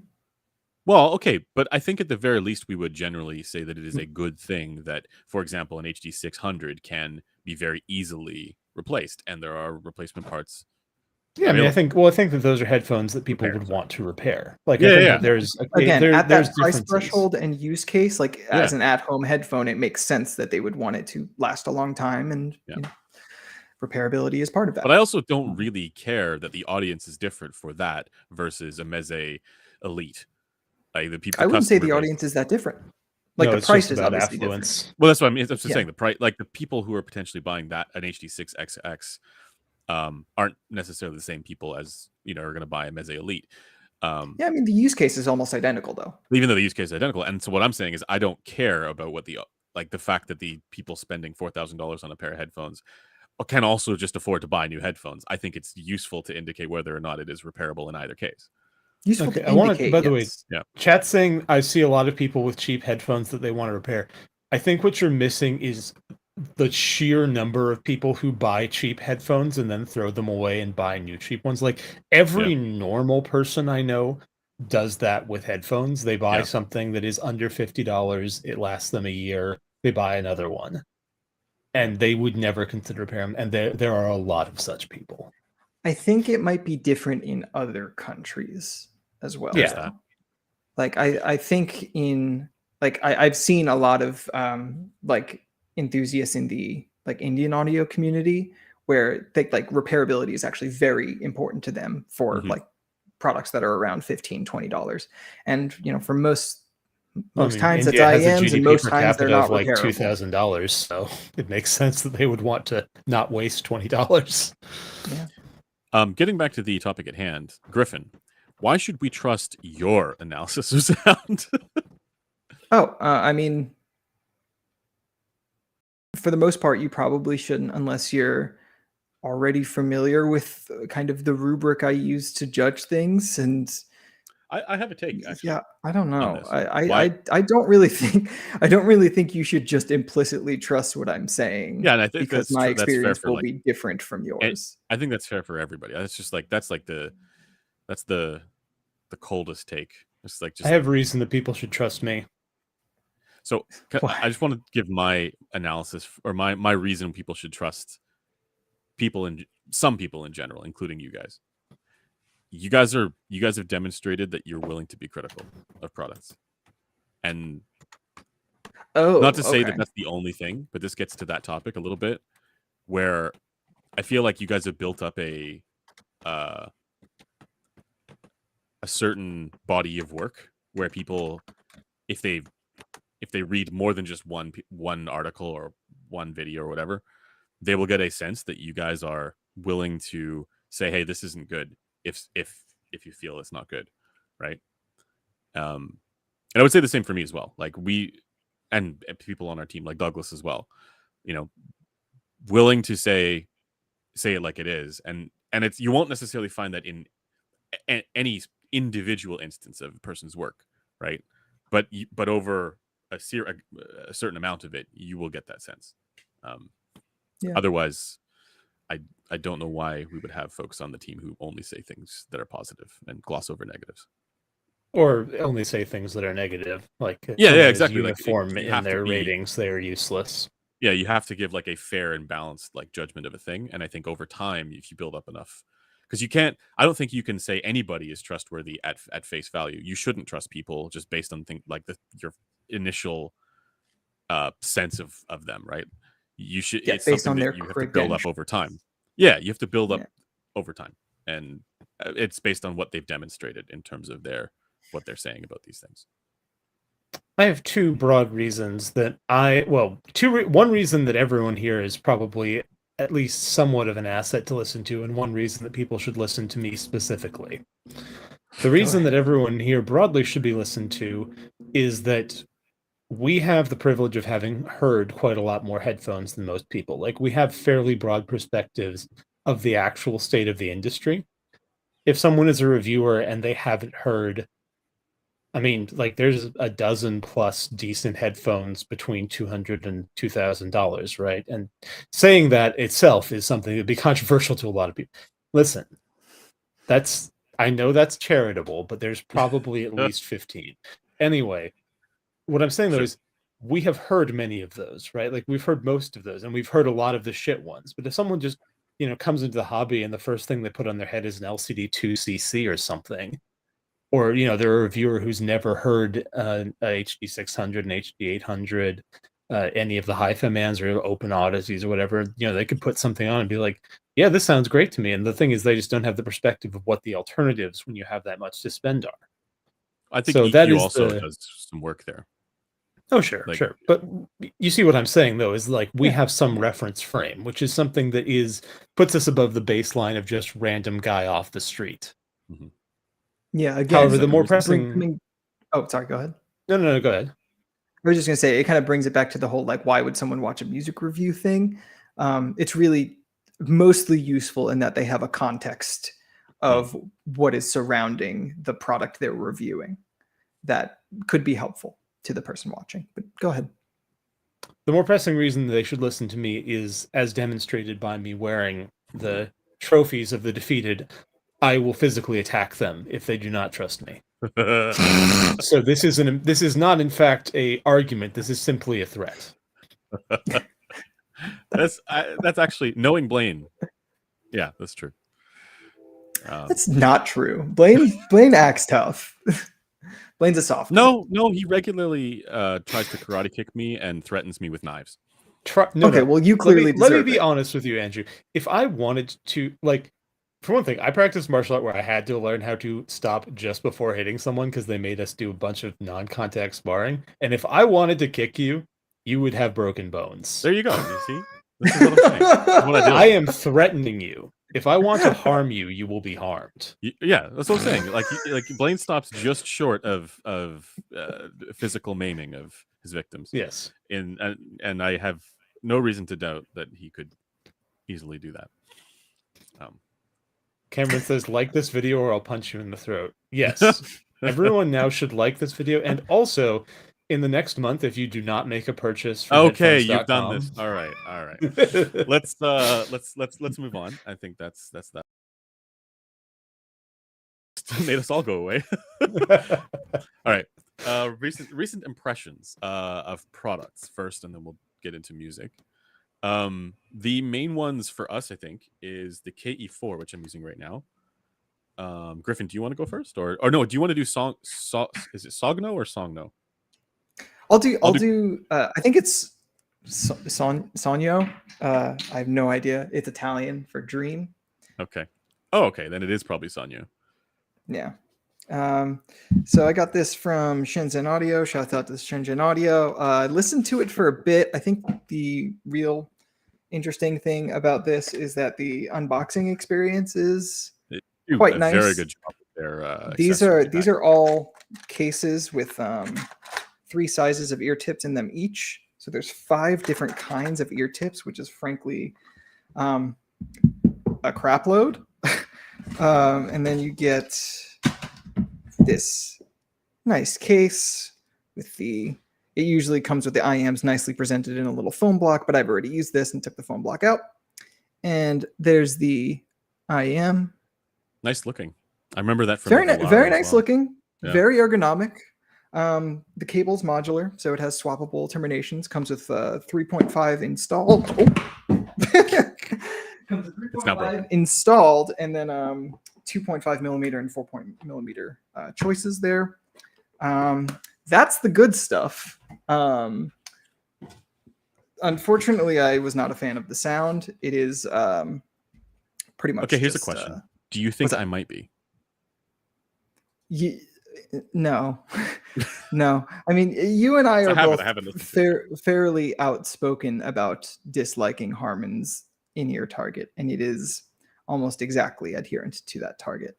So, on your rig, like with your coupler? Jamie's measured it. Okay. And in listening to it, that is what it sounds like. The bass is pain and suffering. Sadness all around. So I don't think I find the 5 kilohertz stuff quite as painful as you do, because I think you're 5 kilohertz is not as much. I mean, 5 kilohertz is not. It's that area. 5 kilohertz to like 6.1 kilohertz is my bugbear. Yeah. But so the bass is like kind of classically bulbous and overshadowing the low mid range in the way that the Harman target tends to do.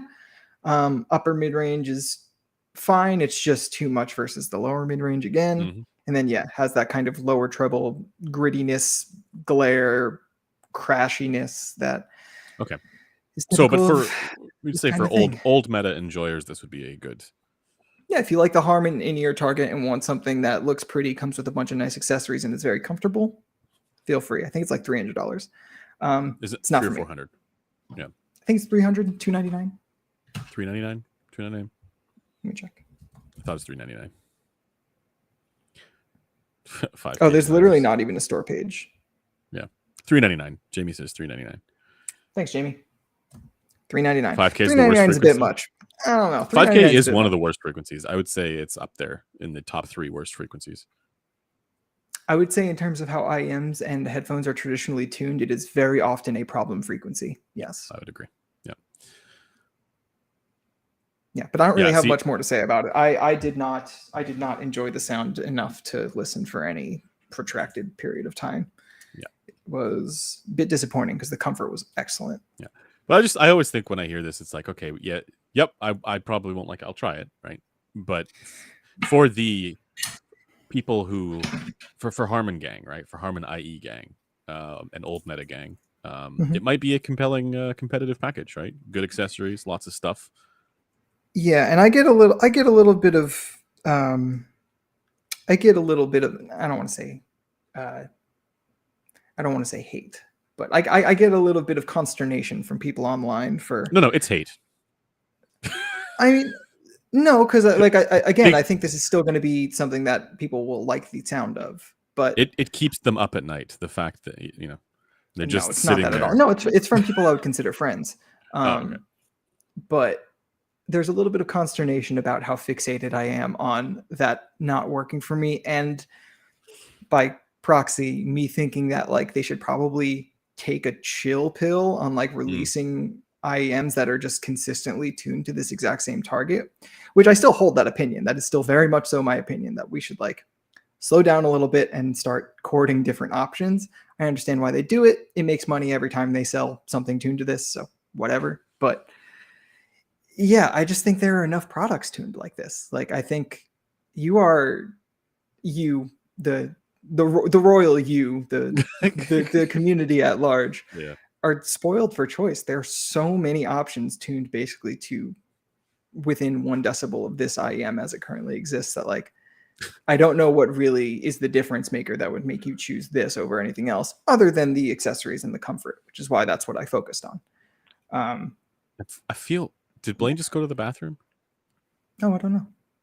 And I assume he just wore that throughout his house. Absolutely. You're not taking all of that off and putting it back on. Come on. It would be a real pain in the ass. Yeah, no. Yeah. All right. Someone in chat asked, what chair is that? Which of the 3 chairs are you referring to? They're all the same. They're all the same chair.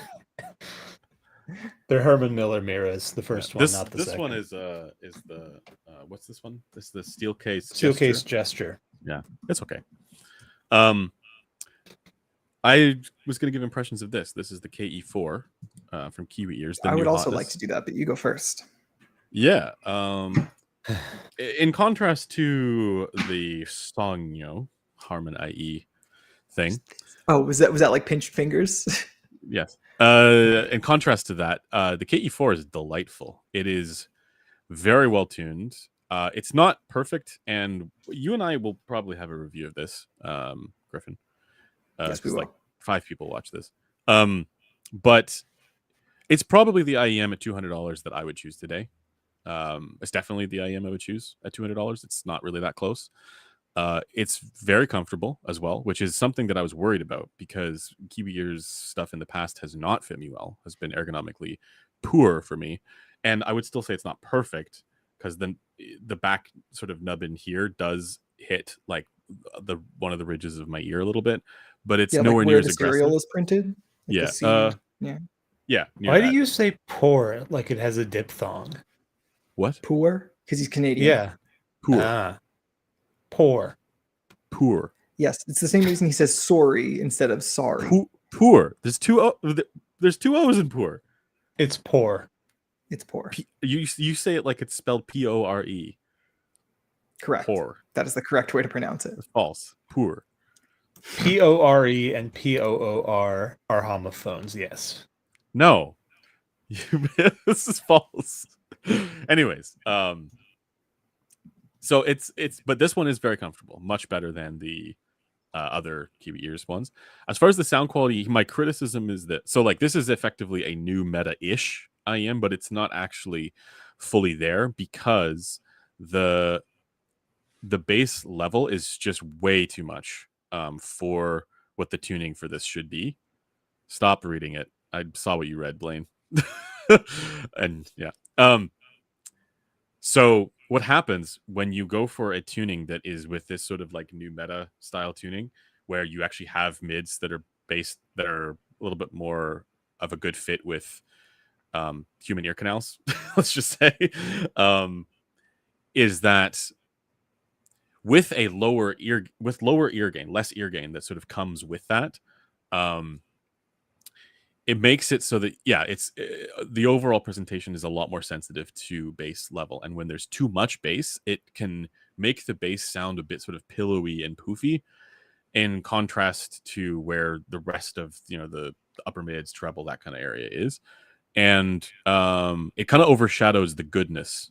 And I would have the same critique of the Da Vinci, right? It overshadows the goodness that actually is in these IEMs and the rest of the tuning.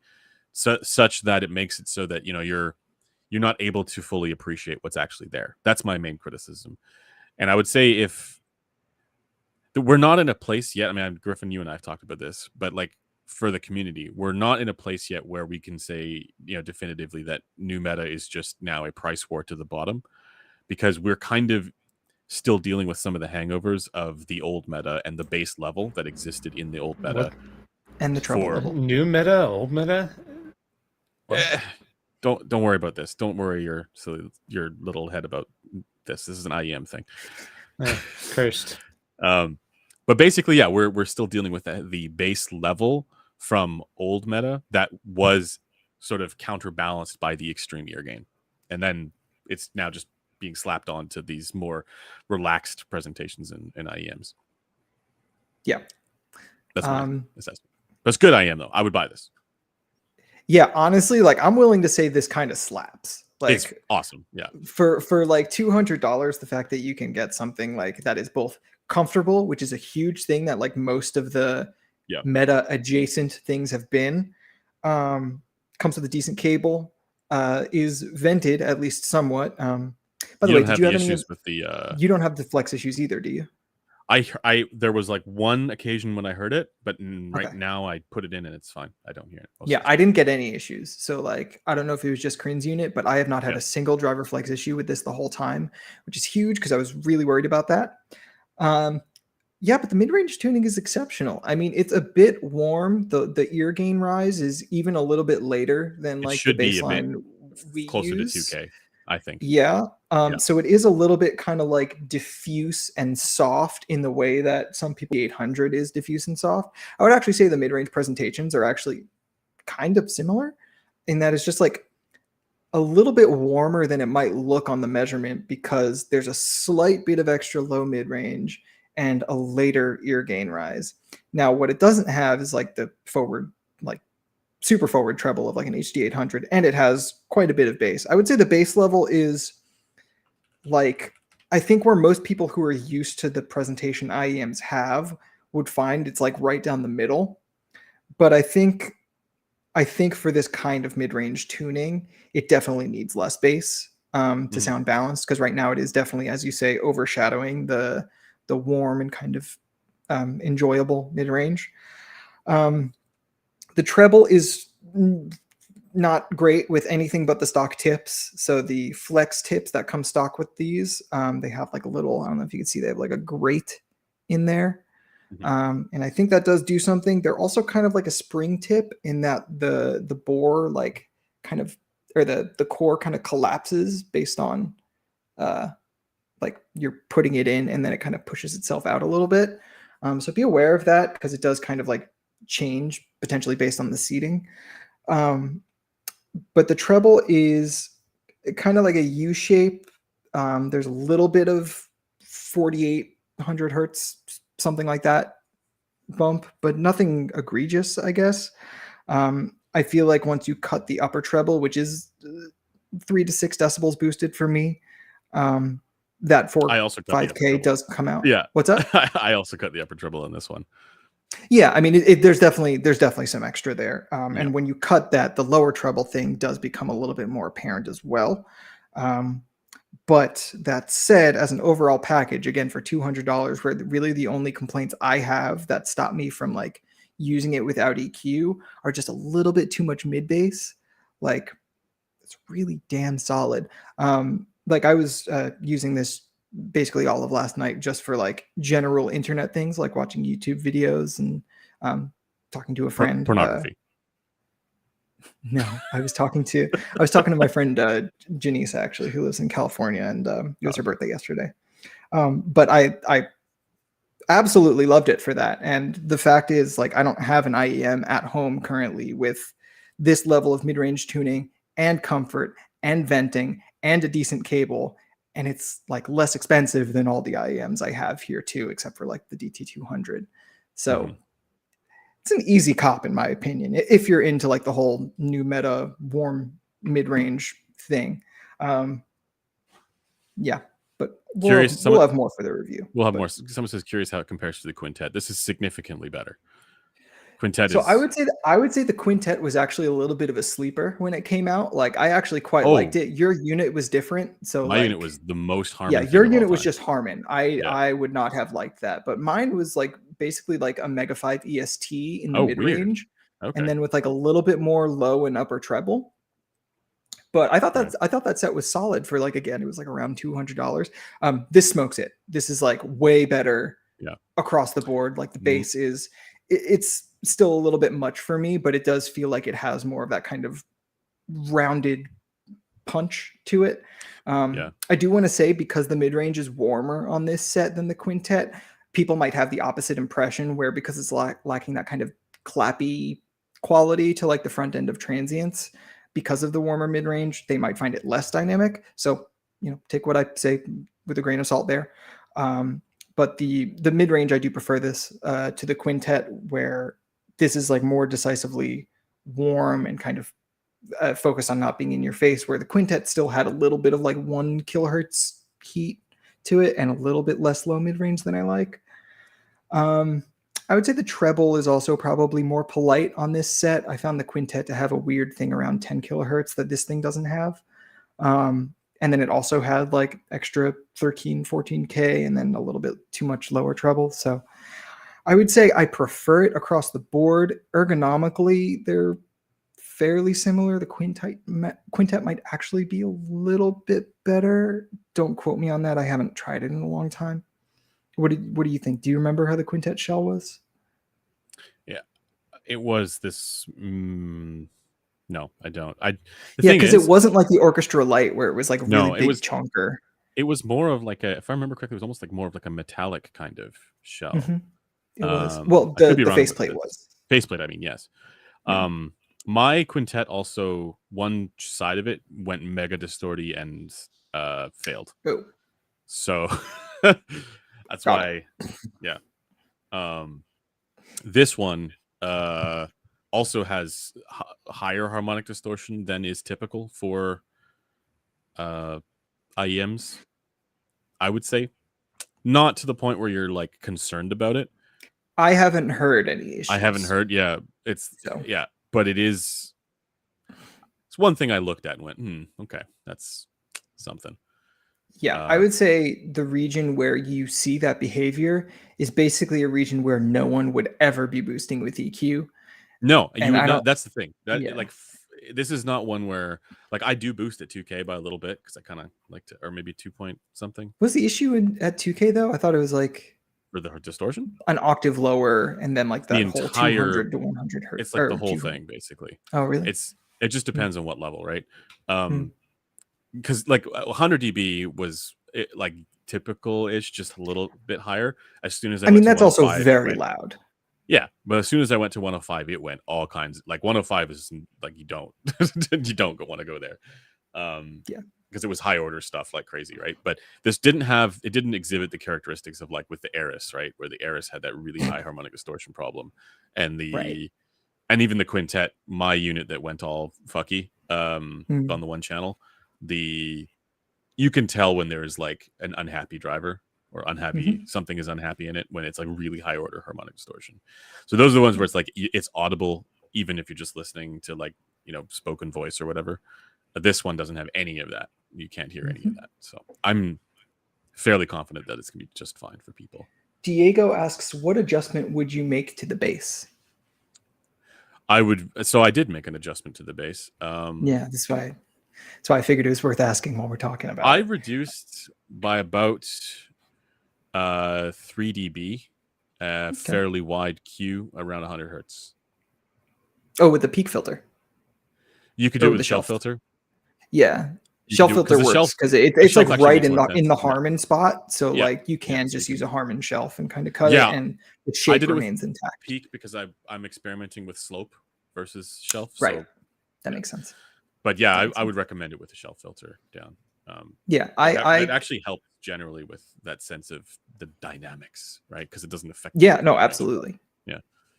Yeah. I would say first try playing around with the upper mid range and kind of shifting that kind of later ear gain rise a little bit closer to 2K, not a lot closer, just like around 2700 hertz or something like that. That alleviated actually a lot of the problem with it being like overwarmed and a little bit slow for me. It made it so that like actually for piano tones, it's like, because before that's when I noticed it with the shifted ear gain. I was like, ooh, this is like slightly. Yeah, it's a little distant, soft a little. there. Yeah, I don't know how muffled, to. Yeah, soft, a little distant. Yeah, and then as soon as I elevated 2K by it's around 2K by 2 dB with a Q value of 1.8. So like that's literally the exact filter I use. It's like 2200 hertz or something like that. And it just sort of shifts it slightly more, and it brings the piano tones a bit more into focus, which is nice. Yep.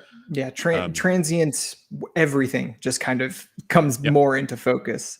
Now, I think for the people who like, obviously it's an IEM, so like moderate your expectations. But for people who want like a my cat is scratching like the plastic I can hear it. chair mat I have. For people who like that spaciousness, maybe leave that and just reduce the bass. Because I do think the later ear gain rise actually does, like I said, kind of make it a little bit more of a distant presentation, which some people may like. Spaciousness. But yeah, if I were just affecting the bass, I would be cutting it by like 2-3 dB with the Harman shelf. Yep. Someone asks, does KE4 compare to all the Zagats?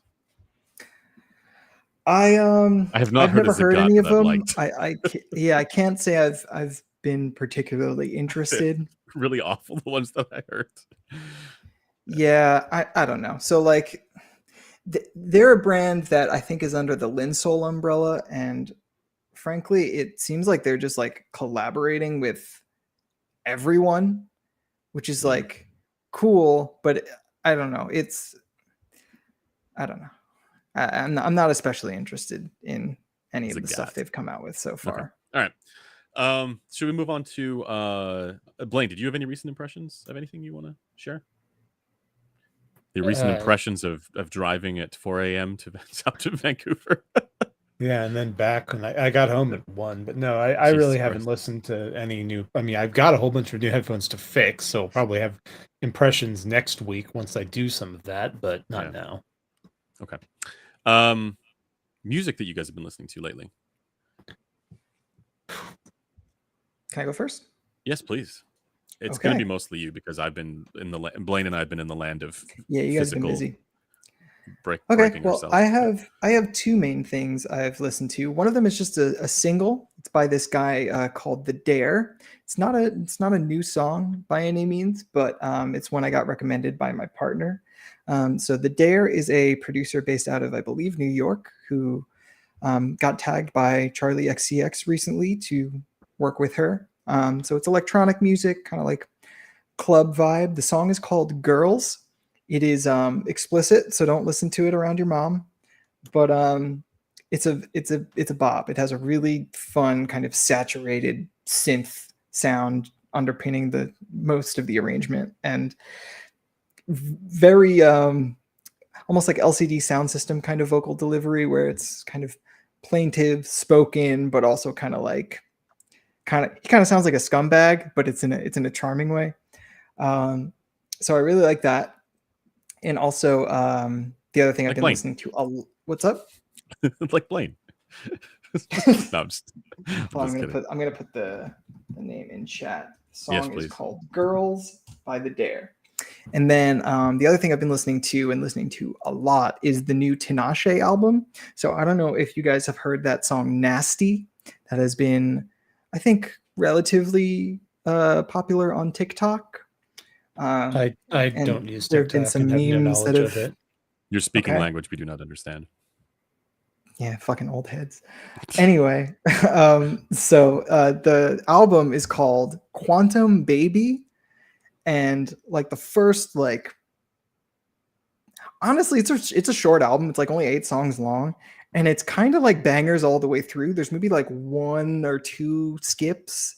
But like usually when I listen to this record, I'm just listening to the whole record, like front to back, and it does the thing where like songs transition into each other fairly often, but it's also just like a fun R&B listen with well-considered fast drums at times, but also just like good instrumentation, great voice, no real complaints. The vibe is strong. Is what I'll say. Did you get a chance to listen to my recommendation last week, or my suggestion for you, which was Empath? Which one? Devin Townsend. No, I did not. I do have that in my recently added, but I have not listened to it. Okay, give it a shot. For me, it's not that much new. I've been getting back into Esperanza Spalding. Been on that treadmill. So Emily's De-Evolution has been a regular on my title playlist here. It's one of the later ones, right? Not the latest ones. This one's from 2016. The other one has been some of the new Leprous EP. I think I sent you. You did send me that. I also didn't listen to that yet. I don't know how I feel about it yet. That track in particular gave me interesting vibes because it sounded a bit different from what they were doing in the past. More electronic stuff, which was kind of cool. And then I've recently revisited Periphery's Hailstan. But I only listened to the first and last tracks on that album because those ones I like. I've never been a Periphery person personally. They had a cool thing going for a bit, and then they just kept doing the same thing over and over again. You know, like it sort of got tired. And it was at a similar time when like a bunch of people also started doing that thing. Yeah, I mean, they're good musicians. Don't get me wrong, but like, it's usually the case with like any sort of like technical metal type music or prog, whatever you want to call it. Yeah, gent. Anyway, I wasn't going to use that word. I wasn't going to give that word life on this stream, but you went ahead and did it. So here we are. Which one, sorry? Gent. Oh, yes. Hey, that's the name of their next album, or their latest album. That is not a genre. no Haken because Ross. I would like Haken. I can't stand the singer. The singer makes me want to like. It actually like the singer gives me the heebie-jeebies. Like when I listen to it or when I watch some of their live performances, it's just. Did Andrew just disappear for you? Oh yeah, I Yeah, have. and It's ping.gg. yeah, Like I'm not. Oh, I am dropping frames now. Sorry guys, I don't know what's yeah, going no, on. the stream actually stopped for me too for a Yeah, second, the but stream has it's been. fine now. It's definitely on my It's end. your internet. Yeah, something with my internet's going on. I don't know why. It fills me with I sadness. actually did listen to a fair few things because I had to spend 10 hours in a car. True. Not exactly What do you listen to? critical listening, but I did listen to a lot. I did listen to a TikTok artist, Cooper Allen, who seems to be a satirical country artist. Let's see I'm what sorry, I else. just love that that's like the TikTok artist that you decide to try. Well, I tried Tom Cardy recently. That was also a TikTok artist. I don't know who that is. He's like electronic, Okay. but weird. Anyway, no, I've been listening. Well, I mean, they don't have a large discography, but for those who enjoy rap, I've been listening to the Northern Boys, who are 3 Northern English pensioners who took up rapping. They're pretty good, actually. Do they do it like in the British tradition of hip hop? This I don't know. I'm not that schooled in the British tradition of hip hop. You should listen Okay. to Sexy Train, though, if you want to hear more. You said Northern Boys, Sexy Train? Yeah. The Northern Boys. Yes, with a Z or S. S. You never know. You never know with them And, Northern Boys. Other than that, I've been listening to a fair bit of Korpiklani. I actually haven't listened to their most recent album, but I was listening to, I think it's pronounced Yulha, their album from 2021, and a couple of their singles. So I've been Yeah, kind we of would on know the exactly how Finnish to pronounce that. folk metal kick. Lovely. Okay. Wonderful. Shall we get to the Subjectivist challenge? Sure. All right. I have one in If mind. anyone has suggestions, DM me. I have one in mind. Okay. So for those who are unaware, this is a game where we try to describe a headphone in purely subjective language without any reference to frequency response or anything like that. And the others have to try and guess, and the chat as well has to try and guess what that headphone is that we're describing. Mhm.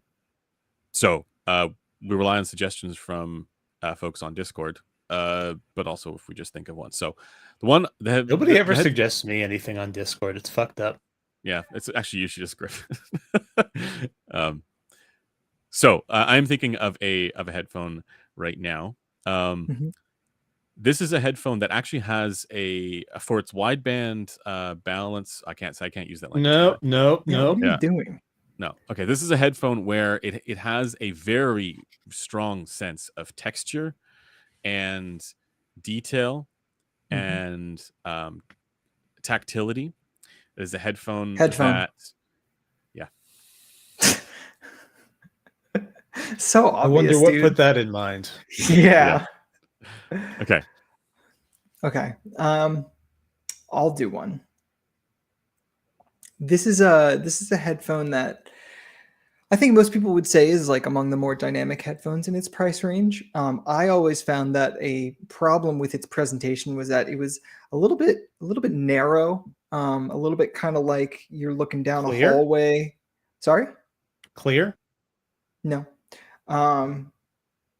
So yeah, it's a very narrow kind of in front of you presentation, which I think a lot of people would hear as like, oh, there's like it's in front of me kind of thing. But for me, it just sounded like the music was almost like mono. It was very strange and kind of eerie. In terms, planar. Sorry, is it the Aventone player? No.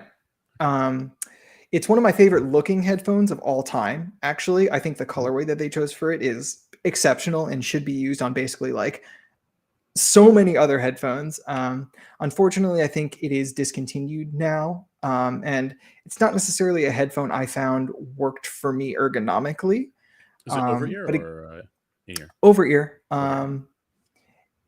But it was reasonably affordable for what it offered. even if Is it the the- tone was something. What's that? It's not the fucking Porta Pro again, is it?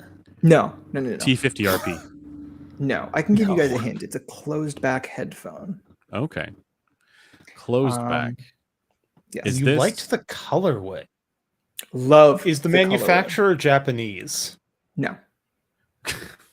Fuck, I got is nothing. Is it a DCA ether? Okay. No, again, most people agree that it is dynamic. Dynamic. Okay. Right. Or okay. among the more dynamic options in its range. Okay. Is it a Fostex?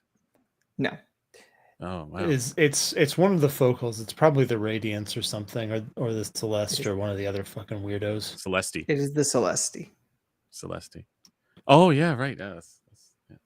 Yeah, colorway is bomb. Ergonomics not great. It punches hard. Tone is a little weird. I'm with you on the narrowness of the presentation is like I think it's probably one of the most narrow headphones I've ever heard. I think I agree with you on the ergonomics, but probably for different reasons. Like for me, it clamps. I think for you, it's probably too heavy, right? Well, no, both actually. It clamped and the just of most of the focals that use that chassis, I don't know too much about the new ones, but the old ones, the pad depth was never enough for me, and the circumference around the ear is quite small. Gotcha. I don't think it's discontinued. I think they still make it. Could have sworn Alan told me it was, but I could be wrong. I don't think it's Anyway, so Taryn, if you're watching, please correct me. Okay, so let me think about this. It's a fairly premium headphone in terms of its feel. I think that's generally something that people like about it. I found it a bit too hefty myself, to be perfectly honest, but I guess maybe that's what you trade off for having some low-end hef while still being open-backed. There's a certain almost cuppiness to the mid-range, and the treble just never quite agreed with me, to be perfectly honest, but I think a lot of people would very much enjoy it. It's certainly not piercing to most. This is my favorite part of the stream is where Blaine takes on the character of the subjectivist. I don't even think it's like that different than Blaine. He just does this, and you start laughing. He gives this like waxing poetic description, which I quite enjoy. You know, I don't actually realize that I'm doing this. That's literally just something I do when I think. That's funny. All right. Okay, so it's a heavy boy with bass and an open back. Headphone 2. No, I would say that this is a headphone that, while personally it's not my sound, I think that I would recommend it to people. Okay. Is it the Empyrean? No, it is not the Empyrean 2. No, it is not the Empyrean 2. It's heavy. Tungsten. I think that maybe you guys have assumed. Bear in mind that my reference for how heavy a headphone should be is the HD800. Yeah, that's fair. Okay. I was more so going on the fact that you said it was premium in build. Yeah. No, I think you were barking up a more correct tree, but I wouldn't say it's nearly as nice as the Empyrean. Certainly, it's quite a bit less durable than the Empyrean, unfortunately. Is it any of the DCA Aeon Opens? It is not. Also, I would never recommend those. Give me some more descriptions here. It's got a forward presentation. I find that if you're someone who doesn't like the lower mids of the HD600, the HD800, you'll probably enjoy this one more because it doesn't have that same degree of warmth. It's very broadly considered to have slam or impact. And it's an open headphone. Yes. Utopia. No. Blaine wouldn't recommend that to people. I would not recommend Utopia to people. It is the clear. You did that last time. Yep. And you still the fact that it took us so long to get it, though. I mean, that's a mark against us and not him. Yeah. Yeah, exactly. Okay. Andrew, do you have another one?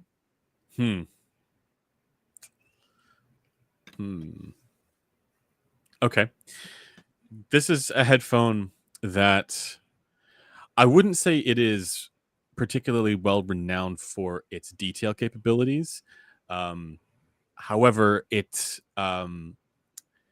is a headphone that I think most people will find to be a generally even keel kind of tonality.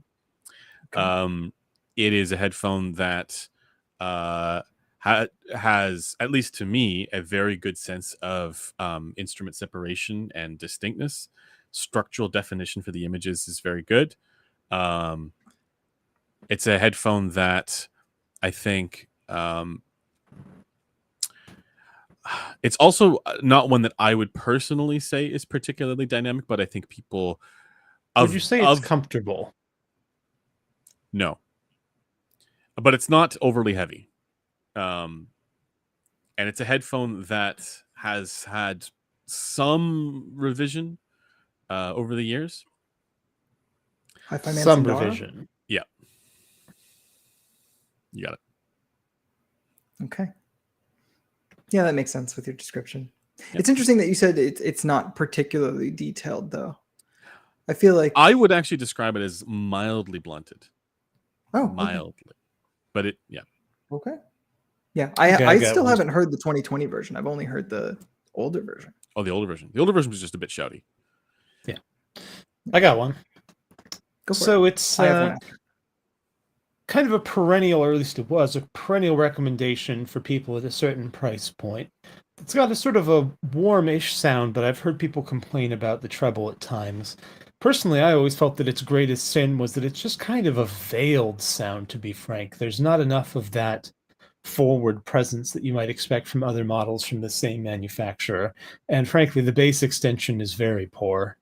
I mean, maybe not very poor. It's not certainly quite as bad as an Audio-Technica Air series. HD660 S2.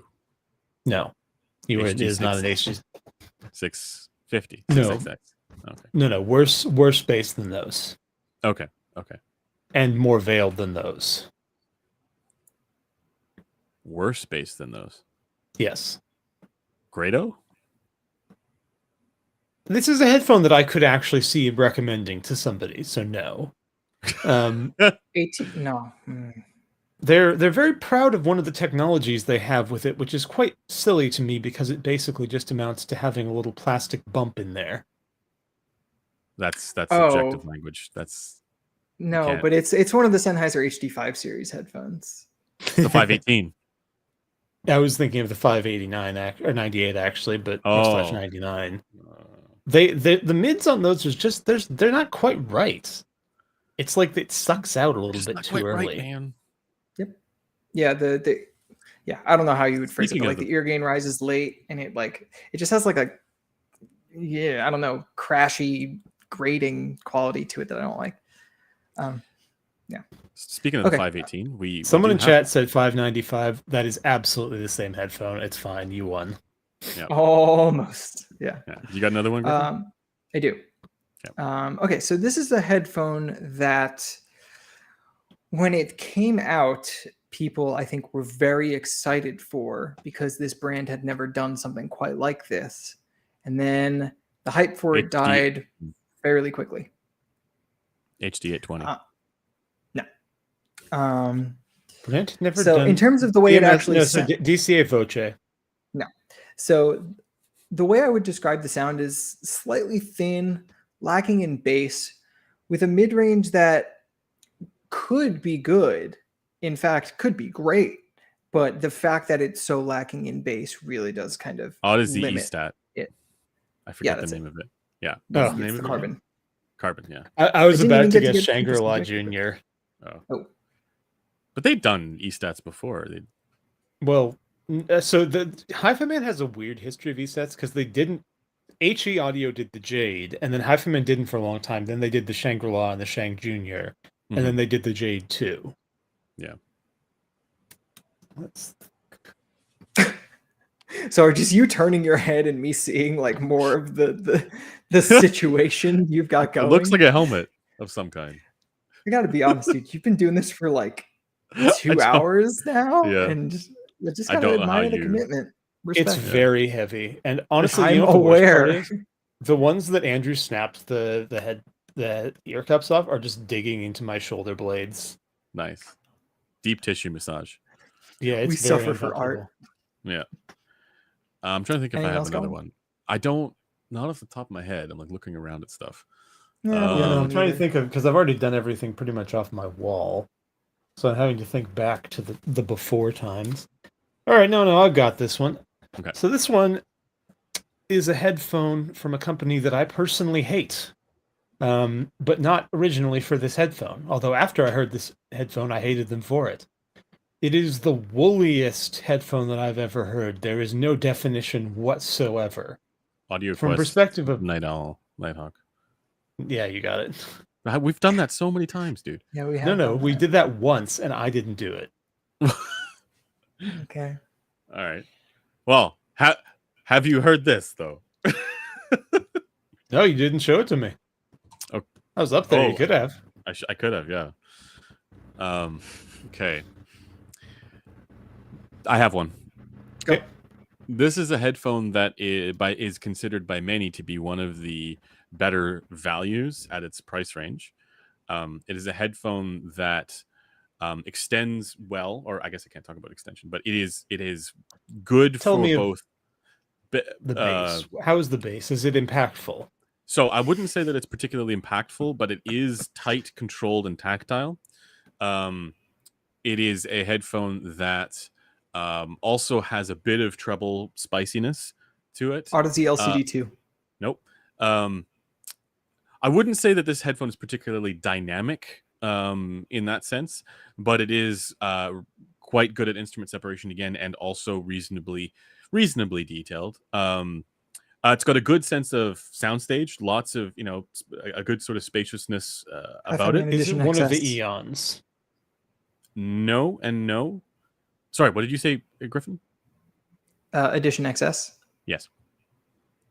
I was thinking it had to be either an Eggy Man or an Eon. The Eons, okay, the drop Eon is good value. The closeback is good. I think that's very good, actually. I know, and you've said similar things about the drop Eon. I literally just said the drop Eon is very good. No, I mean about the other descriptors. Oh, Like you oh, mentioned gotcha. it having spaciousness, yada. Really? But the drop one? I wouldn't really say that about At least that's my memory. Maybe it was the Noir. Okay, I got one more, and then I think we should Okay. probably move on. Yes. So this is a headphone that is extremely popular, although overshadowed by one of the other products in the same lineup. It's not very popular in our community, but it is very 990. affordable, and a lot of people do still buy this headphone. I would say in terms of its overall effect, it's not a particularly detailed or dynamic headphone, but it does work, and it does what people buying it need it to do. M40. M50X? Blaine got it. M40. Yep. Yeah. When he said overshadowed, I was like, this has to be either Oh, the yeah, DT990 or the M40X. Yeah. All right, shall we move on? Let's do it. Okay, we'll move on to Fight Club. Now, this one, I don't know, again, how much we're going to fight about this. Yeah, I don't know how much we're going to fight about it. If anyone has any suggestions for something that three disagree on, please suggest. Yeah. So Okay. the topic is this. Congrats. You've purchased whatever extant headphone is closest to ideal for you. Now choose one other component besides source, in the sense of like your computer or whatever, right? To maximize your enjoyment. So you can use a computer. So let's say you buy a headphone that actually exists, that fits your taste the closest of any headphone. Mhm. Now you can add one component to your system aside from like your computer or something like that to maximize your enjoyment. What would it be? Capra has the best take here. Chair.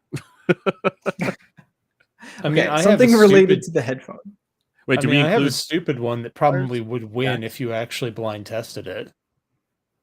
What is it? Smith Realizer? Subwoofer. That's really funny. Damn. I want to exclude that, but I kind of can't because it does make sound and it does contribute to the experience. Fuck. I think that a lot of people would enjoy headphones more with subs. So my question to you is, what would the headphone be? Okay, so it's HD800. Okay, so you would be adding a subwoofer to HD800. That's fair. I mean, no, for me, actually, and partially because, God knows, unless I have, without magic, affording one's fucking painful, it'd be a realizer. But subwoofer is probably the more generically better for people. That's why I said realizer, but also based on all the rest of the stuff going on in your immediate vicinity, Blaine, chair is the correct answer because you have all of them. Well, no. So he doesn't need a chair. Oh, That would that's not true. be the correct. Yeah, no, my cup floweth over with chairs. Yes. So wait, you said so are you excluding things like a tube amp from this? No, I think that's the point. It would be something like a tube amp. Yeah, so that's include. Okay, that's Yeah, it's just not like the place the music is actually coming from, like a yeah. computer. So 'Cause okay, computer would be the obvious answer. yeah. So do I have? So my initial answer to this would have been something like a realizer, right, or something like that. But like if we're saying more realistic things, measurement rig of some kind. Is there a reason you say measurement? Okay, so would it be a measurement rig or would it be in your microphones? Good question. Yeah, could I only disagree have with one. either of these, but even Yeah, so. So in-ear mics maybe, like an IEC sim, the big disagree. Yeah. Actually, but this is why the first part of the question exists. What would the headphone be for you? Oh, for me, Because it has to currently exist and be the closest to ideal for you. without EQ. Without EQ, yes. Fuck. It doesn't exist. Guessing The tube closest. Blusk. The closest. Dusk default DSP would be the product. Interesting. Because you kind of paint yourself into a corner there, but You do, okay. yeah. So like it's unfortunate because like what I was gonna say, the Felix NV 25th anniversary edition would be the supplementary equipment, right? Because if I had like an over-ear headphone, right? Like say I had an HD 800 and I could EQ that 6K peak or whatever, then that would You could take a Qtelix, then you'd be able to EQ it. That was my initial answer to Griffin, but then if we allow EQ, it kind of defeats the purpose of like you have to choose one thing to maximize your enjoyment. So there's a lot of these little things in there, right? So like, okay, not a realizer. If I mean, a realizer you could choose because that's like complex as fuck.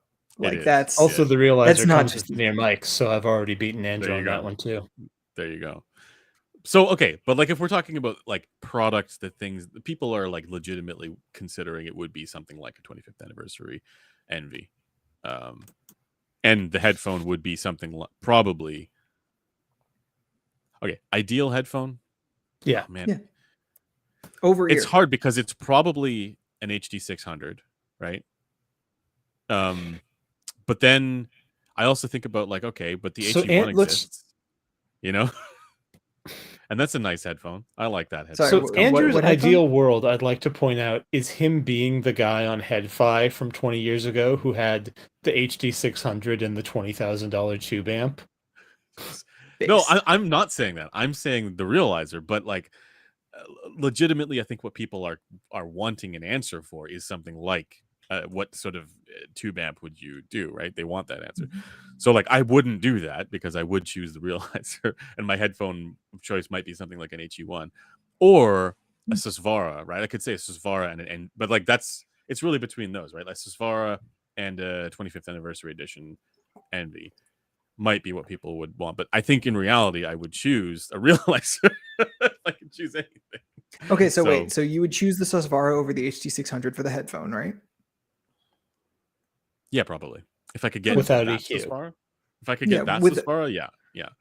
Not any Susvara, but that one, yes. Yeah, the one you have that measures quite well. Yeah. Okay. And then it would be the Felix. Yeah. Okay. I mean, if it has to be audiophile shit, then I would want like one of those really absurd tube amplifiers. Like, I mean, the Felix is kind of one of those. It's very expensive. No, not absurd. 25th anniversary. Not at all. Not at all. Not at all. No. Do you remember how the HE90 amp looked? Oh, so you mean absurd in like it's circuitous, like over the top in terms of its build. Okay. All right. And what about you? I mean, the over-ear headphone for me that's closest to ideal or usable without EQ is an HD 650. And as far as things I would add to that to make the experience more enjoyable, it would have to do with like Subwoofer. no, I don't really mind the bass roll off, to be Oh, okay. honest. Even with like electronic music, I find it fine enough. An extra set of fresh pads. No, if anything, I would I really? would no, I Wow. don't want fresh You must pads bear because veil fire. Wow, you are that Yeah. warm poo. Okay. so I don't like them when they're fully warm. Oh, okay. Because Somewhere when in they're fully between. warm, so Yeah. if I could choose a set of perpetually unwearing, perfectly worn pads, You just constantly I would switch it. choose that over Yeah. anything else and just cope with the comfort. But if it had to be like an actual existent pair of HD 650, like my pair, it would have to be something that improves comfort. So either the cable or something to fix the strap or the head pad. So you're actually going to It, say capper strap. it probably would be the capper strap, yeah. Jesus Christ. I have one of Yeah. those coming. For the HD 800? Yeah, he wanted to send me one. I told him I probably won't like it, but I'll try it. I'm interested to see what you think because it took the only headphone that I choose to wear every day and made it even more comfortable. So, but yeah, it would pondering probably here, be a one capper thing- strap. One thing I'd kind of consider is like as an alternative is like a K1000 or something and something that can DSP it, like a DSP equipped headphone amp, because it would need it. But being course. able to just have nothing occluding it on my ears would be kind of nice. Yeah, I mean, now you obviously don't care so much about bass as far as I'm aware, so that would Not also not be a significantly. compromise. I personally found the wearing experience of the K1000 and SR1 kind of thing kind of cantankerous and like Yeah, that's the problem. I want something that's like that, but better. I was actually going to say the Valve Index, but then I was like, Okay, but why isn't your answer just like those Dutch and Dutch speakers? Because you just not use well, because headphones. it's based on headphones. But you yeah, I said mean, anything. also I question wouldn't is take about Dutch and Dutch. I mean, Dutch What's and that? Dutch are Bass. very able engineers, to be clear. But I wouldn't pick their speakers. Oh, which speakers would you pick? How much money do I have? All of it. If I had all of the money, then I would probably I would own a pair of Genelec 8361s. How much are those? Like for a pair, probably like 8,000, 10,000. yeah, I was gonna say 6 to 8,000. That's not in the speaker world. That's not even that much. No, I mean, but they're very good speakers. But I would also, and this is something I've wanted to do for a very long time, I would like to construct a pair of constant directivity omnidirectional and constant directivity dipole speakers that have actually good FR and that have DSP, so I can fuck with their in-room response, because I'd really like to see how an ideal directional point source. And of course, I mean, with the Genelecs, I would get a pair of their cardioid subs, yada yada. Like I thought you were going to say Blade Meta. What? No, I honestly, the Blade is an attractive speaker, but I don't really care. And I would be much okay. I'd be much more interested in Genelec has achieved something really impressive with the ones, and I would love to combine that with a cardioid sub to have basically end game of current understanding of speakers, and then compare that to an omni, compare that to a dipole, and see how they actually really stack up. Yeah. Also, someone in chat says the 80. Go ahead. Someone I says wouldn't the have the space for 8381. I would not actually take the 8381. I don't need that much 61 output or level, 51. and its directivity is inferior. Its output level is fantastic. So if you need a main monitor that plays incredibly loud, but I don't. Yeah, but you've talked about constructing like a novel omnidirectional speaker for quite some time now. Like it's I think as long as I've known you, you have been interested in something like that. Oh yeah, no, it's been a consistent interest for at least 6 years now. It's just something where like it takes a lot of woodworking, and also I don't really have a place to use it, so it's not a high priority. Sure. I was going to say the nice thing, the Genelecs, they also are a good form factor. I would say so. Well, I mean, the 8351 and 61 are still very big. Yeah, but they're not like the Blade Metas. No, not at all. Oh, so you prefer that they are not floor standing?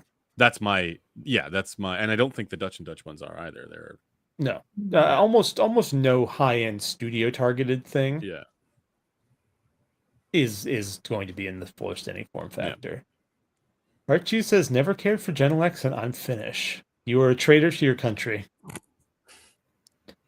Oh, actually, you can salvage this if you say that you like Gradient.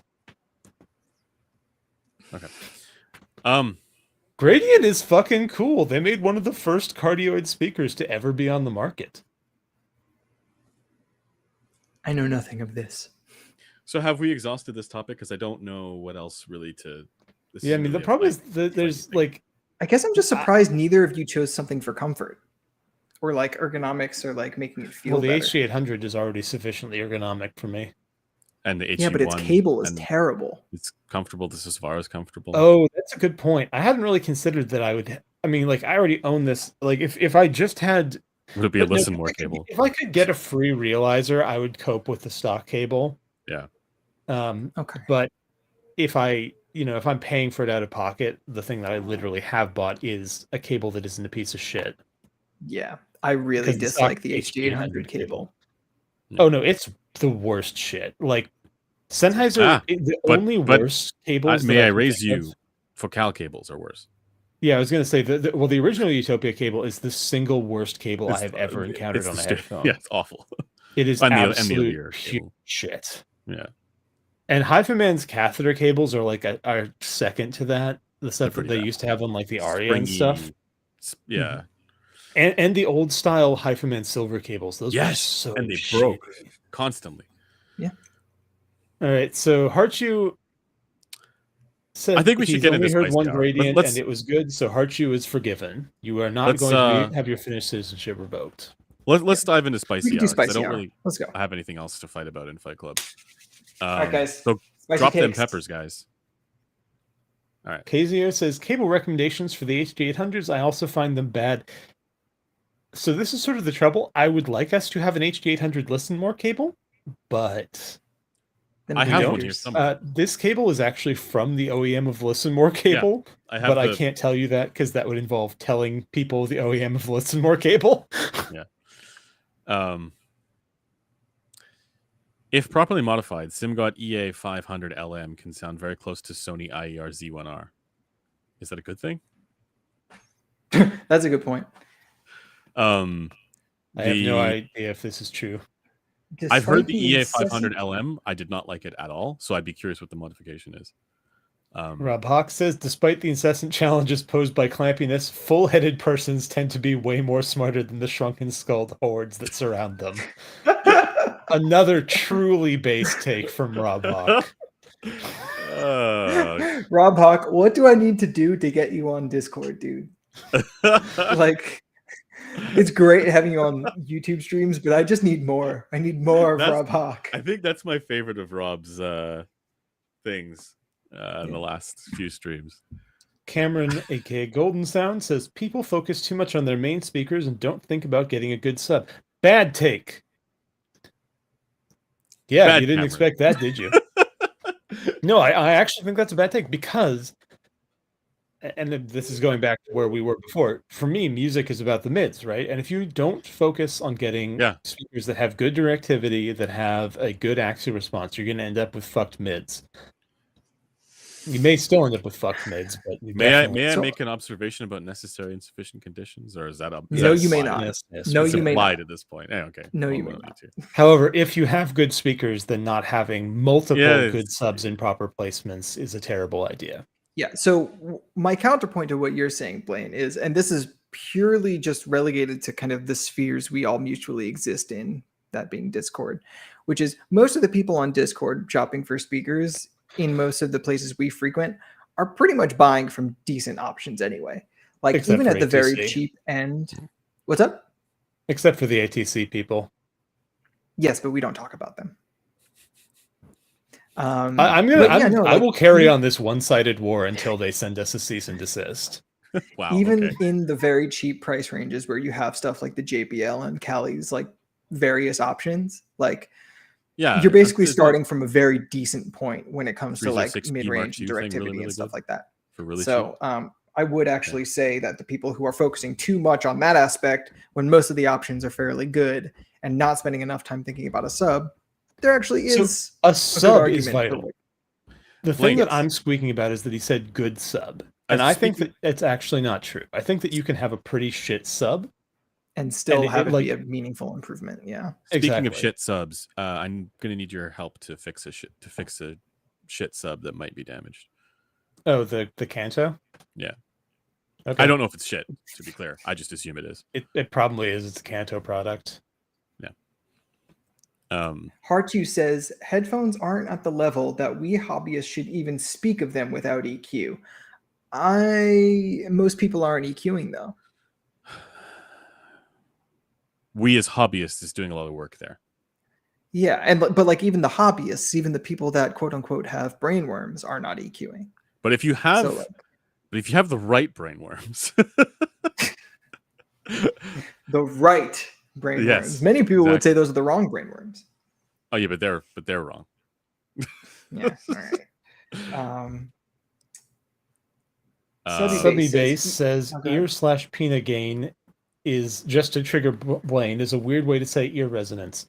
I don't like saying ear resonance because the ear resonance can describe the resonance of the middle ear, the resonance of the volume of the canal, like the resonance of the concha. The gain of the ear is the sum of several resonances together. Calling it pinna gain is also wrong, to be clear, and that's why I never do that. Yeah, it's the ear as a whole. Yep. But that is why we don't just say ear resonance, because there are multiple resonances that sum together.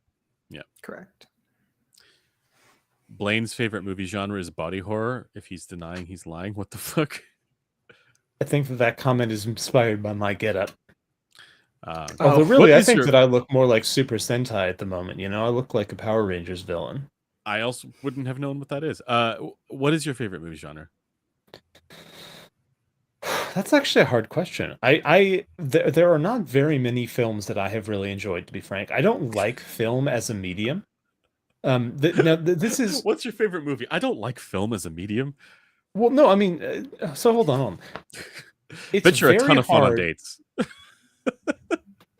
Well, I mean, you know how successful I am with that. No, but I tend to trade on my ability to converse on a date. Okay. But no, the films. The problem is that you really don't have time to build characters and narrative arcs in a way that is anything close to like written work. It's why I love miniseries. Mm-hmm. Like I could easily name my favorite TV series or miniseries, but with films, you have to have such a tightly defined concept to do it justice that very few films are really good. Because most people try to make a story that is too big for a film. What would be for you your favorite film? Or like in the ballpark a favorite? Because favorite is a weird thing. Yeah, I'm chewing on that.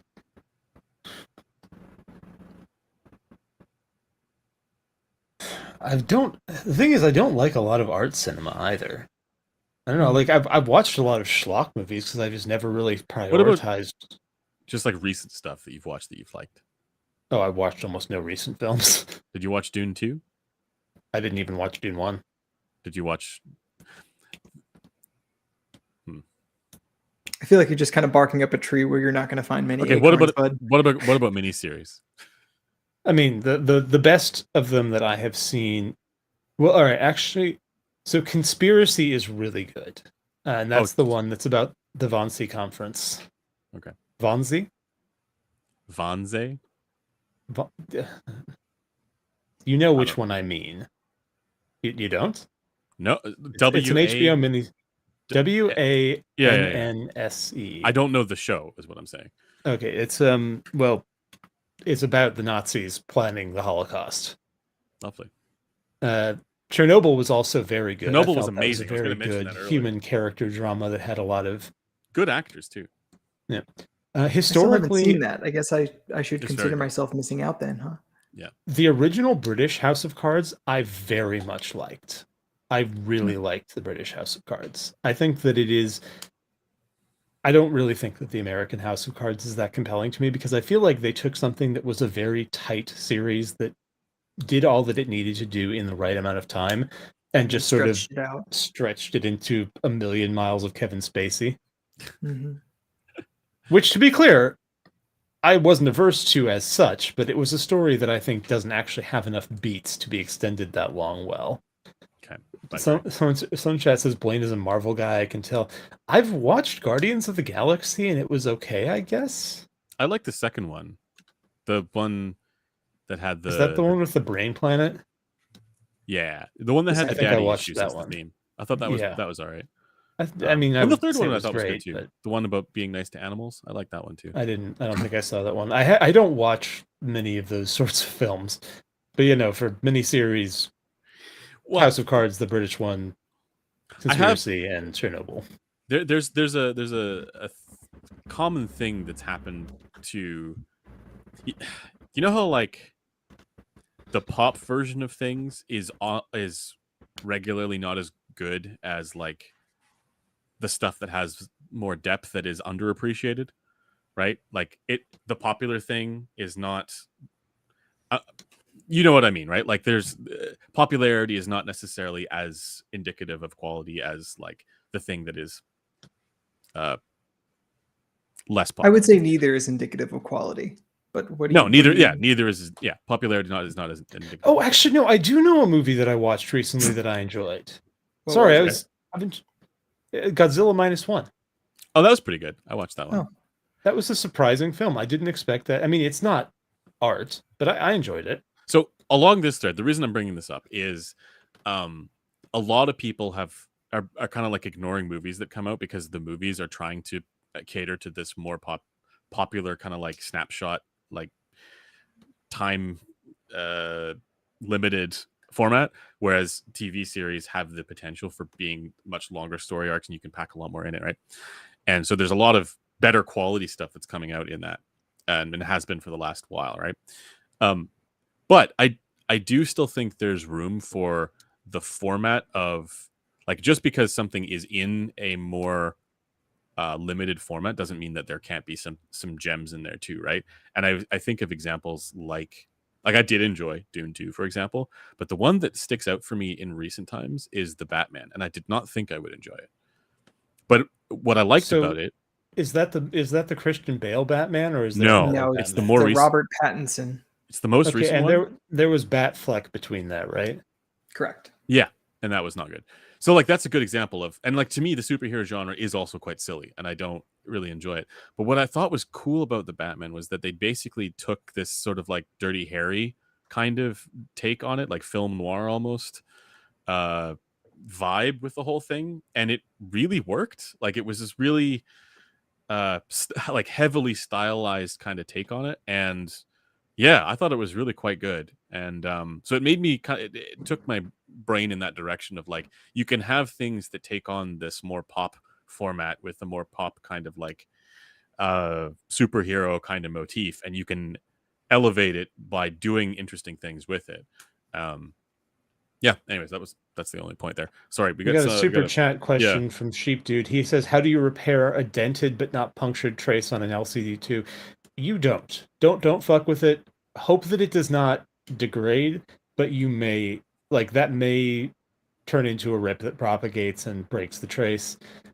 That you are almost certainly not going to successfully repair it without doing more harm, though. Looking at it funny will cause it to be worse. Should we get back to the spicy stuff here? Yes. Heart2 says not EQing headphones is being an audio gear hobbyist before sound quality. Oh, what? Oh, that's a new one. He's saying not EQing headphones means you are just a consumer and not someone who cares about sound quality. Basically. I mean, yes, I kind of agree, but is that a bad thing? I mean, there are many reasons not to EQ, and there's really only one reason to do it. Which is like I understand. What's up? Which is if you really care about sound quality. Well, yes. Yeah. But I mean, I don't think not doing it necessarily means you don't care. Existence is trade-offs. You just need to, like humans make choices on the margin. Yeah. There was another one. Also says having the lowest frequencies played on the speaker system be limited to the location of the main speakers is a horrific idea in most rooms. Towers with subs are trash. Now, what he means is tower speakers that are playing to the fully to the lowest frequencies are a bad idea, and this is simply true. Like, that's not a hot take. the ideal sub positioning is never going to, almost certainly never going to be in the stereo pair placements. KZO says 2 subs is minimum. Or 2 I would subs agree with minimum. that. Yeah, if you Man, now want I to need have get any if I could fix this distribution one, now I of need another safe one. listening places. Okay, let's get some more spicy peppers here, guys. Also, This is Golden from Sound says there's an argument about if subs can be fast. I just want to explain right quick. The literal speed with which a signal can transition from one value to another is set by its high frequency extension. So a subwoofer, which is low pass by definition, cannot ever be fast. Yeah, but I think what people mean when they talk about that is like that sense of tactility and nimbleness and control. And that would If you want that, turn your subs down. Yeah, I was gonna say that would probably correspond with overall bass level, and more is not better. Bring forth the cat.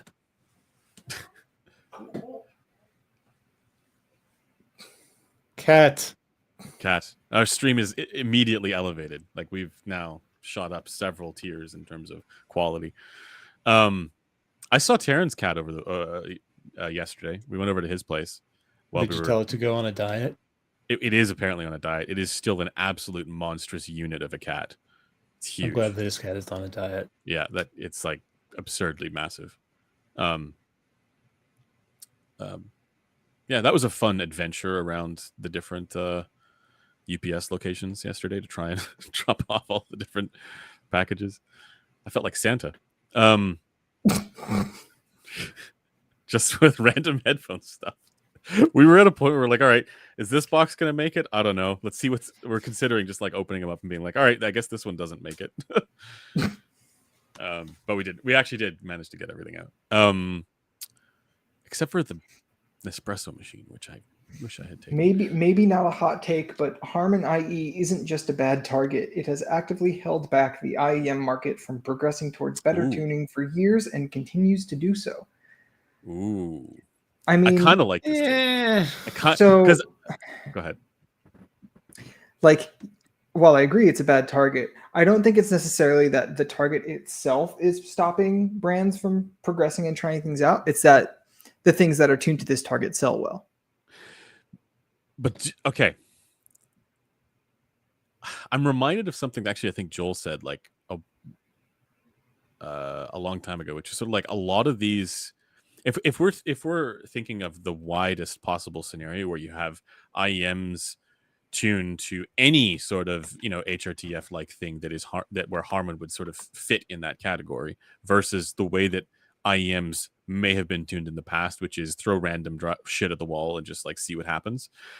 You are in a much better place with Harman IE than you are with those other totally bizarro kinds of responses.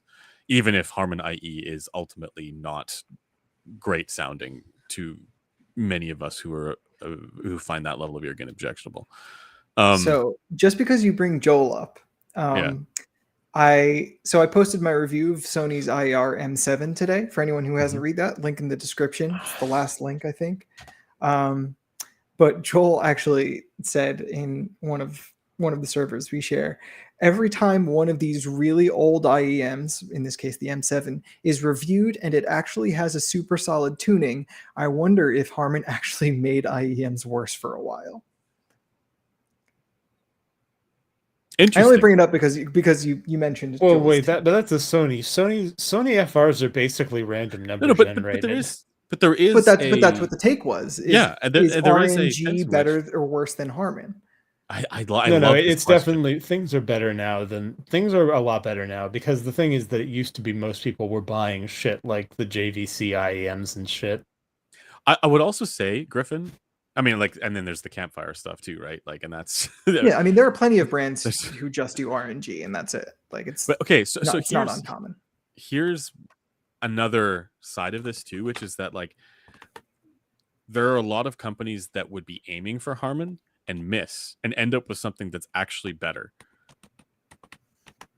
I mean, there would be. I don't know how many people were doing that. We know of the one example where that has happened. But even if they're not like, okay, so like another example would be like, so if we back up and say, why are companies tuning IEMs like Harman? Well, it's because A, they might look well on a graph, but B, it's because there's a sense in which more bass sells well, and that's a key defining element of it, right? Well, yeah, and also audiophiles know about Harman enough to recognize it when it's part And of the if you say, marketing language. but I don't know that they're like specifically targeting that because they agree with the theoretical reasons why that might be preferable. I think that they just think that's going to sell well, so they're going to aim for that. Yeah. But the same would be true for anything that might lead a trend, like, for example, Crin's IEF, right? If that's a popular way of evaluating products, companies are going to try and target that. And so my point, though, is that, like, in a lot of cases, they might be aiming at something and miss for one reason or another, or get close but not exact. And that closeness is actually potentially better. I can think of a number of other products as well, like the The Audio ones come to mind. Yeah, and like that is a good example because it is like if you put it next to the Harman IEM target as it currently stands, it is different, but the features are kind of the same. Like the ear gain, the ear gain rises in the same spot, where it falls off is in the same spot. The bass shelf is in the same spot. Like even though the magnitudes vary slightly, they do, even if they're missing that target, kind of lead to a reasonable response. So I get what you mean. And actually, Joel did actually clarify later in that thread, which I hadn't seen until now. The rise of widely prevalent IEM measurements has created a race to the bottom, which has certainly benefited IEM enjoyers on the whole. But I wonder if we could have gotten better tunings if people had been tuning by ear rather than following Harman. It's an interesting question. It is an interesting premise. Yeah. Well, it's not really an interesting question because the answer is obviously yes. The question isn't could we get better results or even would we get better results. There are so many IM companies that someone would spit something out. But the thing is, the market as a whole and what people on average thought would probably sound a lot worse. Yeah. I mean, yeah, I don't know, actually. I think it depends on your threshold of intolerance for Harman IE. That the answer to that also question. True. Yeah. All right, let's move on. The scientific audio file should be brought onto the noise floor as a guest. I don't think so.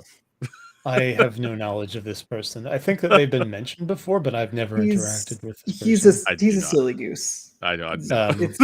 It's like what's his thing? How would you describe his shtick? Snake oil? No. This person is very much man. I don't really know. It's kind of just all in the name. Like, I mean, if he wants to come on and fight, I'm happy to fight. I don't know. I don't think he actually has any particular, like anything that we would really engage with, to be honest. Yeah, like most of what I get from his content is that like I don't want to say it's satire because I don't think he's satirizing. It does feel like anyone it's in particular. You know, like it feels a bit like it is tongue in cheek is probably a good way to put it. Yeah. To me, there's nothing interesting there as far as conversation. Yeah, he doesn't have. Yeah, I don't know. I don't think we would get much value from having him on. No. Shy Guy says the Lord of the Rings movies are better than the books. Hot take, I agree. I actually agree as well. That's a hot take. The movies hold up extremely well. The movies are incredible. It should be noted that there are some changes from the books to the films that I would argue make it a worse narrative. But I think that overall, as a story, the films are more coherent. The missing the Scourging of the Shire bit completely changes the entire message of the works. And so it's like, whether you prefer that is sort of subjective. But God, are the books ponderous. Yeah, that's what I mean. It's just quickening them all up the other stuff that he wrote, basically. The Hobbit isn't ponderous. No, but the Silmarillion is. Well, I mean, that's basically an encyclopedia. Yeah. KZO says, buying anything above an HD 560, I assume a 560S, with EQ is a waste of money. Ergonomics exist. And if you're EQing, consistency with EQ exists as well. Like pad wear variance exists. And with the 560S, I would assume the effects of a brand new pad versus a very worn pad would be rather significant. There's an interesting question without a pepper in chat from James Kegan. Quote, how can sound be purely based on FR at the eardrum when Stack's models that are described as ethereal while having drastically different FRs? Parentheses, the 007 is dark, the 009 bright, and has bass extension unlike the L700. So first of all, there's a misconception here. They do not have drastically different FRs. Correct. Like that is the big difference. However, it should be noted there may be the acoustic impedance thing. That is They are something that very Axel's been pushing. open headphones. Yeah, because the driver in that case So, presents but almost no impedance whatsoever. To back up though, that entails that the frequency response at your eardrum would be different from what you're like. No. there's a difference. What I'm talking about is the thing Axel's researching, where they showed okay. that even Gotcha. Yeah. when you have the same in situ FR, people can perceive the occlusion effect Yeah. and the perception, which you can obviously. You can feel it when you cover your ears, right? And it's not just that the FR is changing; it's that you can feel pressure. So but I don't there's a know if scenario I'd say where that's. I mean, that might be responsible for some of it, but I don't know if, like, when people talk about like the etherealness or particular characteristics in something like detail or whatever, right? I don't think that that's not explainable by FR as well. I don't think it's not explainable, but I'm saying that we shouldn't rule out the scenario where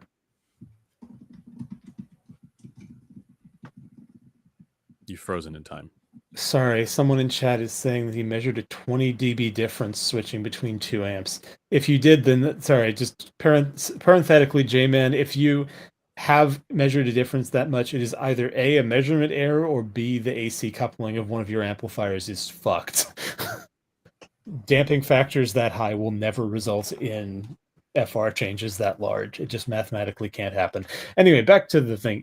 I do think we shouldn't disqualify the idea that there may be small things outside of FR that do affect perception, and that do affect perception of sound, and are, if not, acoustic impedance being one of them.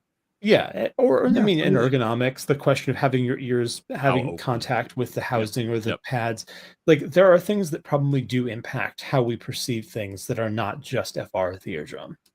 Yeah, and it's But not this as is why- simple, I think, as like something like ergonomics, for example, where like one would be good for everyone and one would be bad for everyone.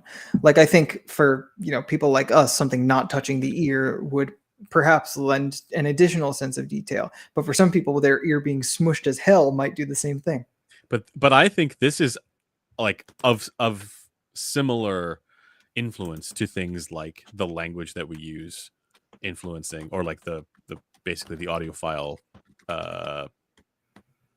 lexicon influencing our perception. Someone's got to take another drink in chat because they were taking a drink every time you said that.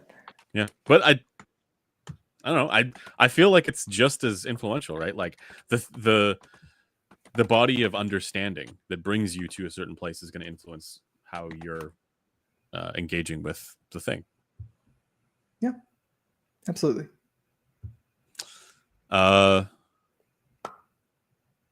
If you want faster bass boost the mid-woofers in your own towers and leave the subs untouched. This might be related to J-Man's earlier one. Okay, so that's kind of what we were talking about, to where if you want faster bass, you need less bass. Right. All you're doing is like altering the balance between the slowest frequencies, sub bass, and the faster frequencies, which in this case would be, I guess, mid-range.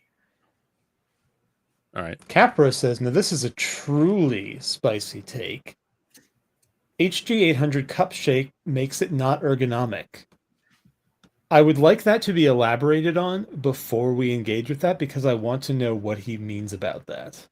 Does he mean like the D shape or just like the size of it? That's what I'm curious about. Does Capra have a large head or a small head? I imagine small head. I would say on the small side.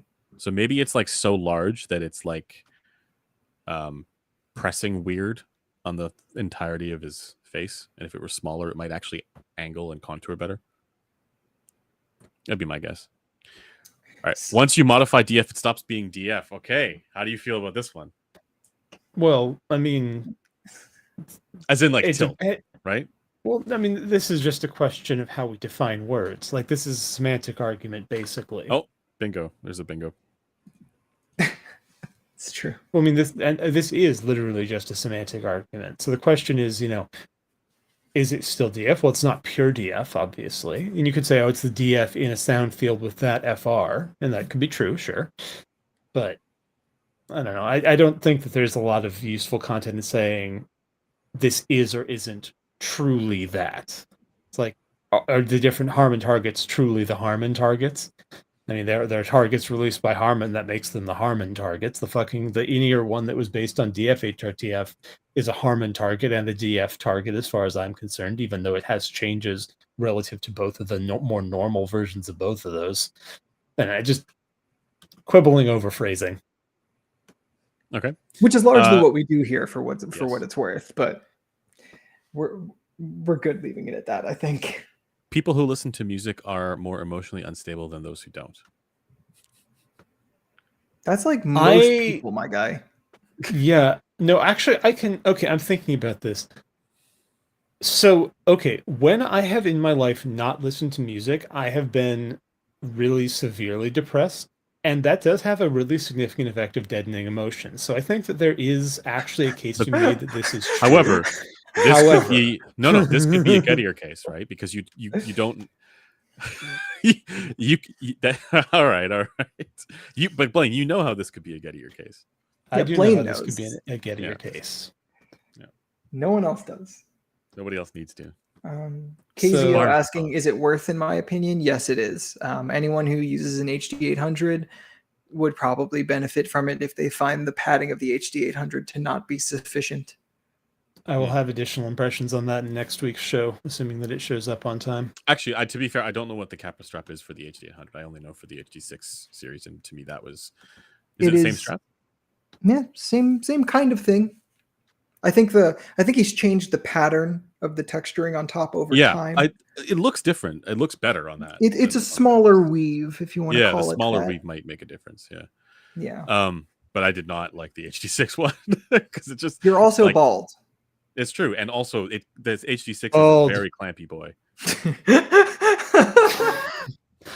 I just got to watch Blaine do what he does in real time on stream, and it was very strange. So Dead Zebra says HD58X over 6XX. That is a spicy take. It's a spicy take. There's a proper spicy take. Thank you for your contribution. I feel like you gotta want a darker sound, right? Like I feel like, and like, you know, as much as like we all acknowledge like the 58X, 660S, 660S2 to be worse by a significant margin. Yeah. I think if you are one of the people that is sensitive in that region and you do like a darker sound, then yeah, I could see him being better. They also have more. The 58X I think has more bass as well. Moderately so, but even still. Man, my favorite thing is the people who the HD660S2 fan club who regularly roast me for being bald. No, that's just everybody. That's not just them. Like it would be really weird if it was just them who roasted me about that. No, they gave me the whole like, yeah, but the measurements isn't all there is to it. There's also like, you know, separation and detail and all this stuff that the HD660S2 does significantly better. I mean, it could for them. Yeah, it could for them. I don't know. I've heard those headphones. They don't. When I first heard the 660S2, my commentary to Taryn was like, "Hey, this is just like a worse 650. This is like a 650 with ultra worn pads. What happened here?" Like I thought it was broken, and so we got another one in, and nope, that's I noticed that we haven't actually addressed this 58X one. I can't because I've never heard it, but you guys have, right? Yeah, well, it's essentially the same. It's the sys platform driver in a 6X0 chassis. Oh. So like it measures like nearly identical to a 6. It's literally a 660S2. Yeah. Cringe. Hey, there you go. Well, I mean, look, 58X enjoyers are getting a $500 headphone for $150. So I did not enjoy that combination myself. Minus the detail and the texture and the resolution and the separation. So true. And but honestly, minus Sennheiser's most attractive 6 Series chassis, which 660S2 is. Yeah. It is quite attractive. Yes. Part 2 says M50X has burn-in. I measured it. Treble falls a bit. Yes, pads change over time. That's the thing. Burn-in is pad wear 90% of the time, or brain burn-in, right?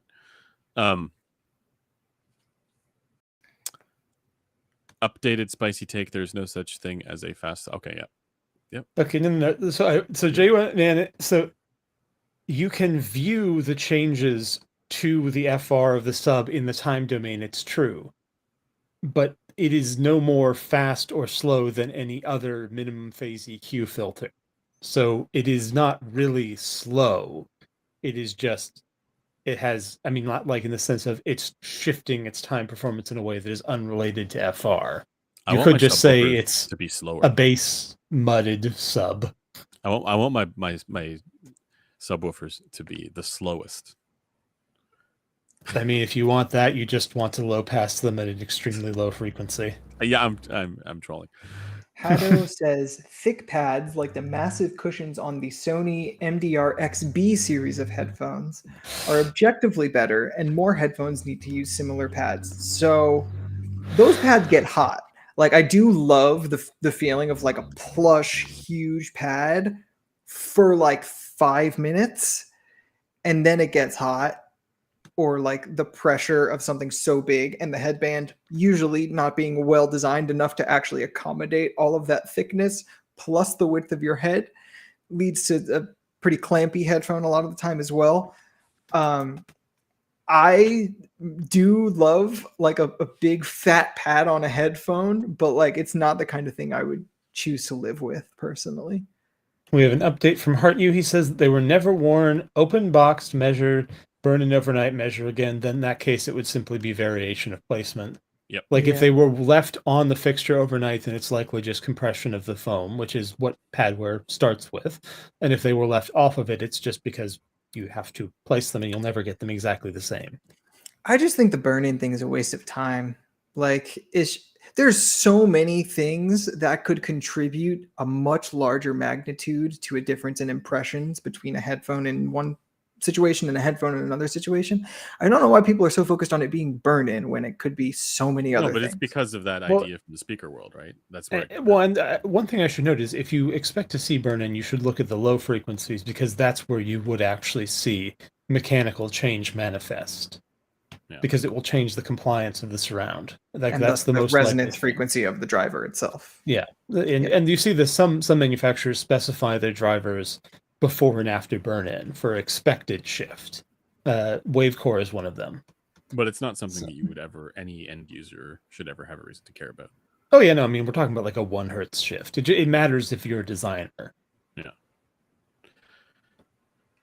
Someone in chat says he has a buddy that doesn't like music and is super unhinged. I went on a date with a girl once, and I was like, "So what kind of music do you like?" And she said, "I don't like music." And I was just like, "I need to run. I need to leave." This is It's a bad interesting thing. that you didn't take that as a, oh wow, that's a freebie, considering that means you don't have to talk about your music taste. Oof. Sorry, that was a joke. Fucking My bad. oof. Oh my god. Okay, so Capra says the cups on the HD800 are too big and it causes gaps behind his jaw. So yeah, that's basically you have a very small head. So I get where you're coming from. You could make it a little smaller. The shape is actually quite good. Just get and fatter. I think that you could make I think that you could make a version of the H800 which would scale down like 20% that would fit better on small people. That's what I was hoping the OAE one would be. But it wasn't.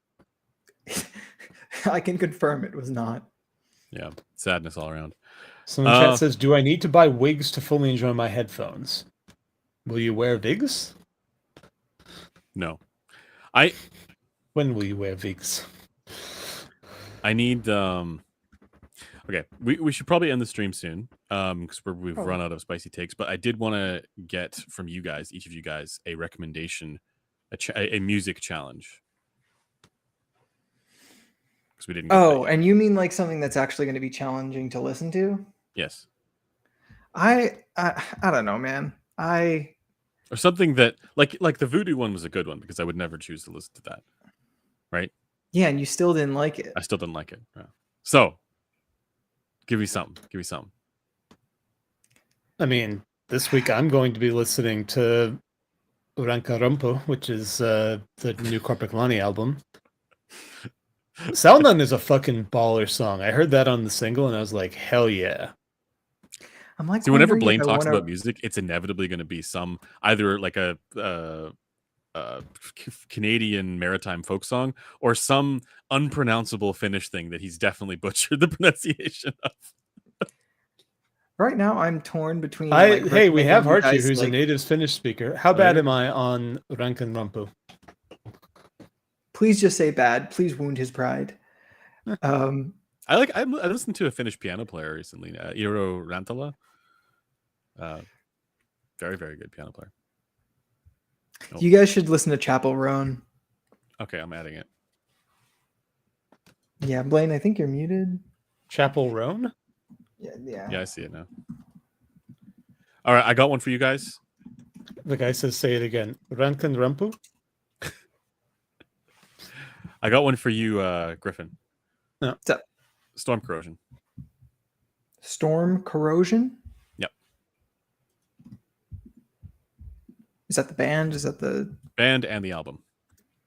Storm Corrosion, Storm Corrosion. Yep.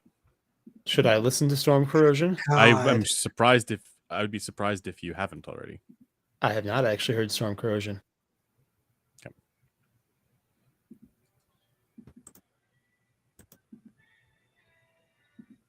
He's listening to it now. I am.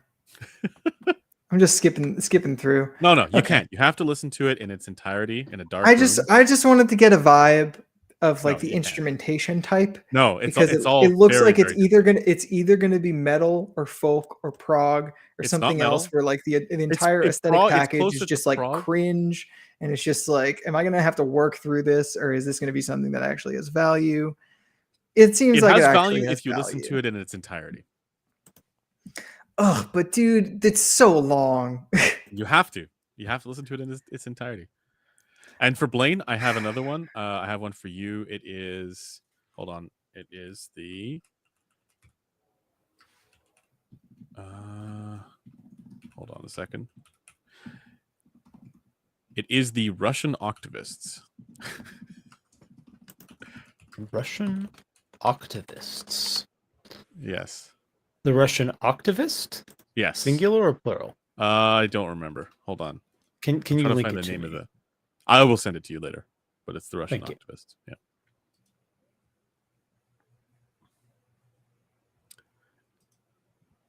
All right. Think that's it for the live stream. Unless there's any final thoughts from you guys.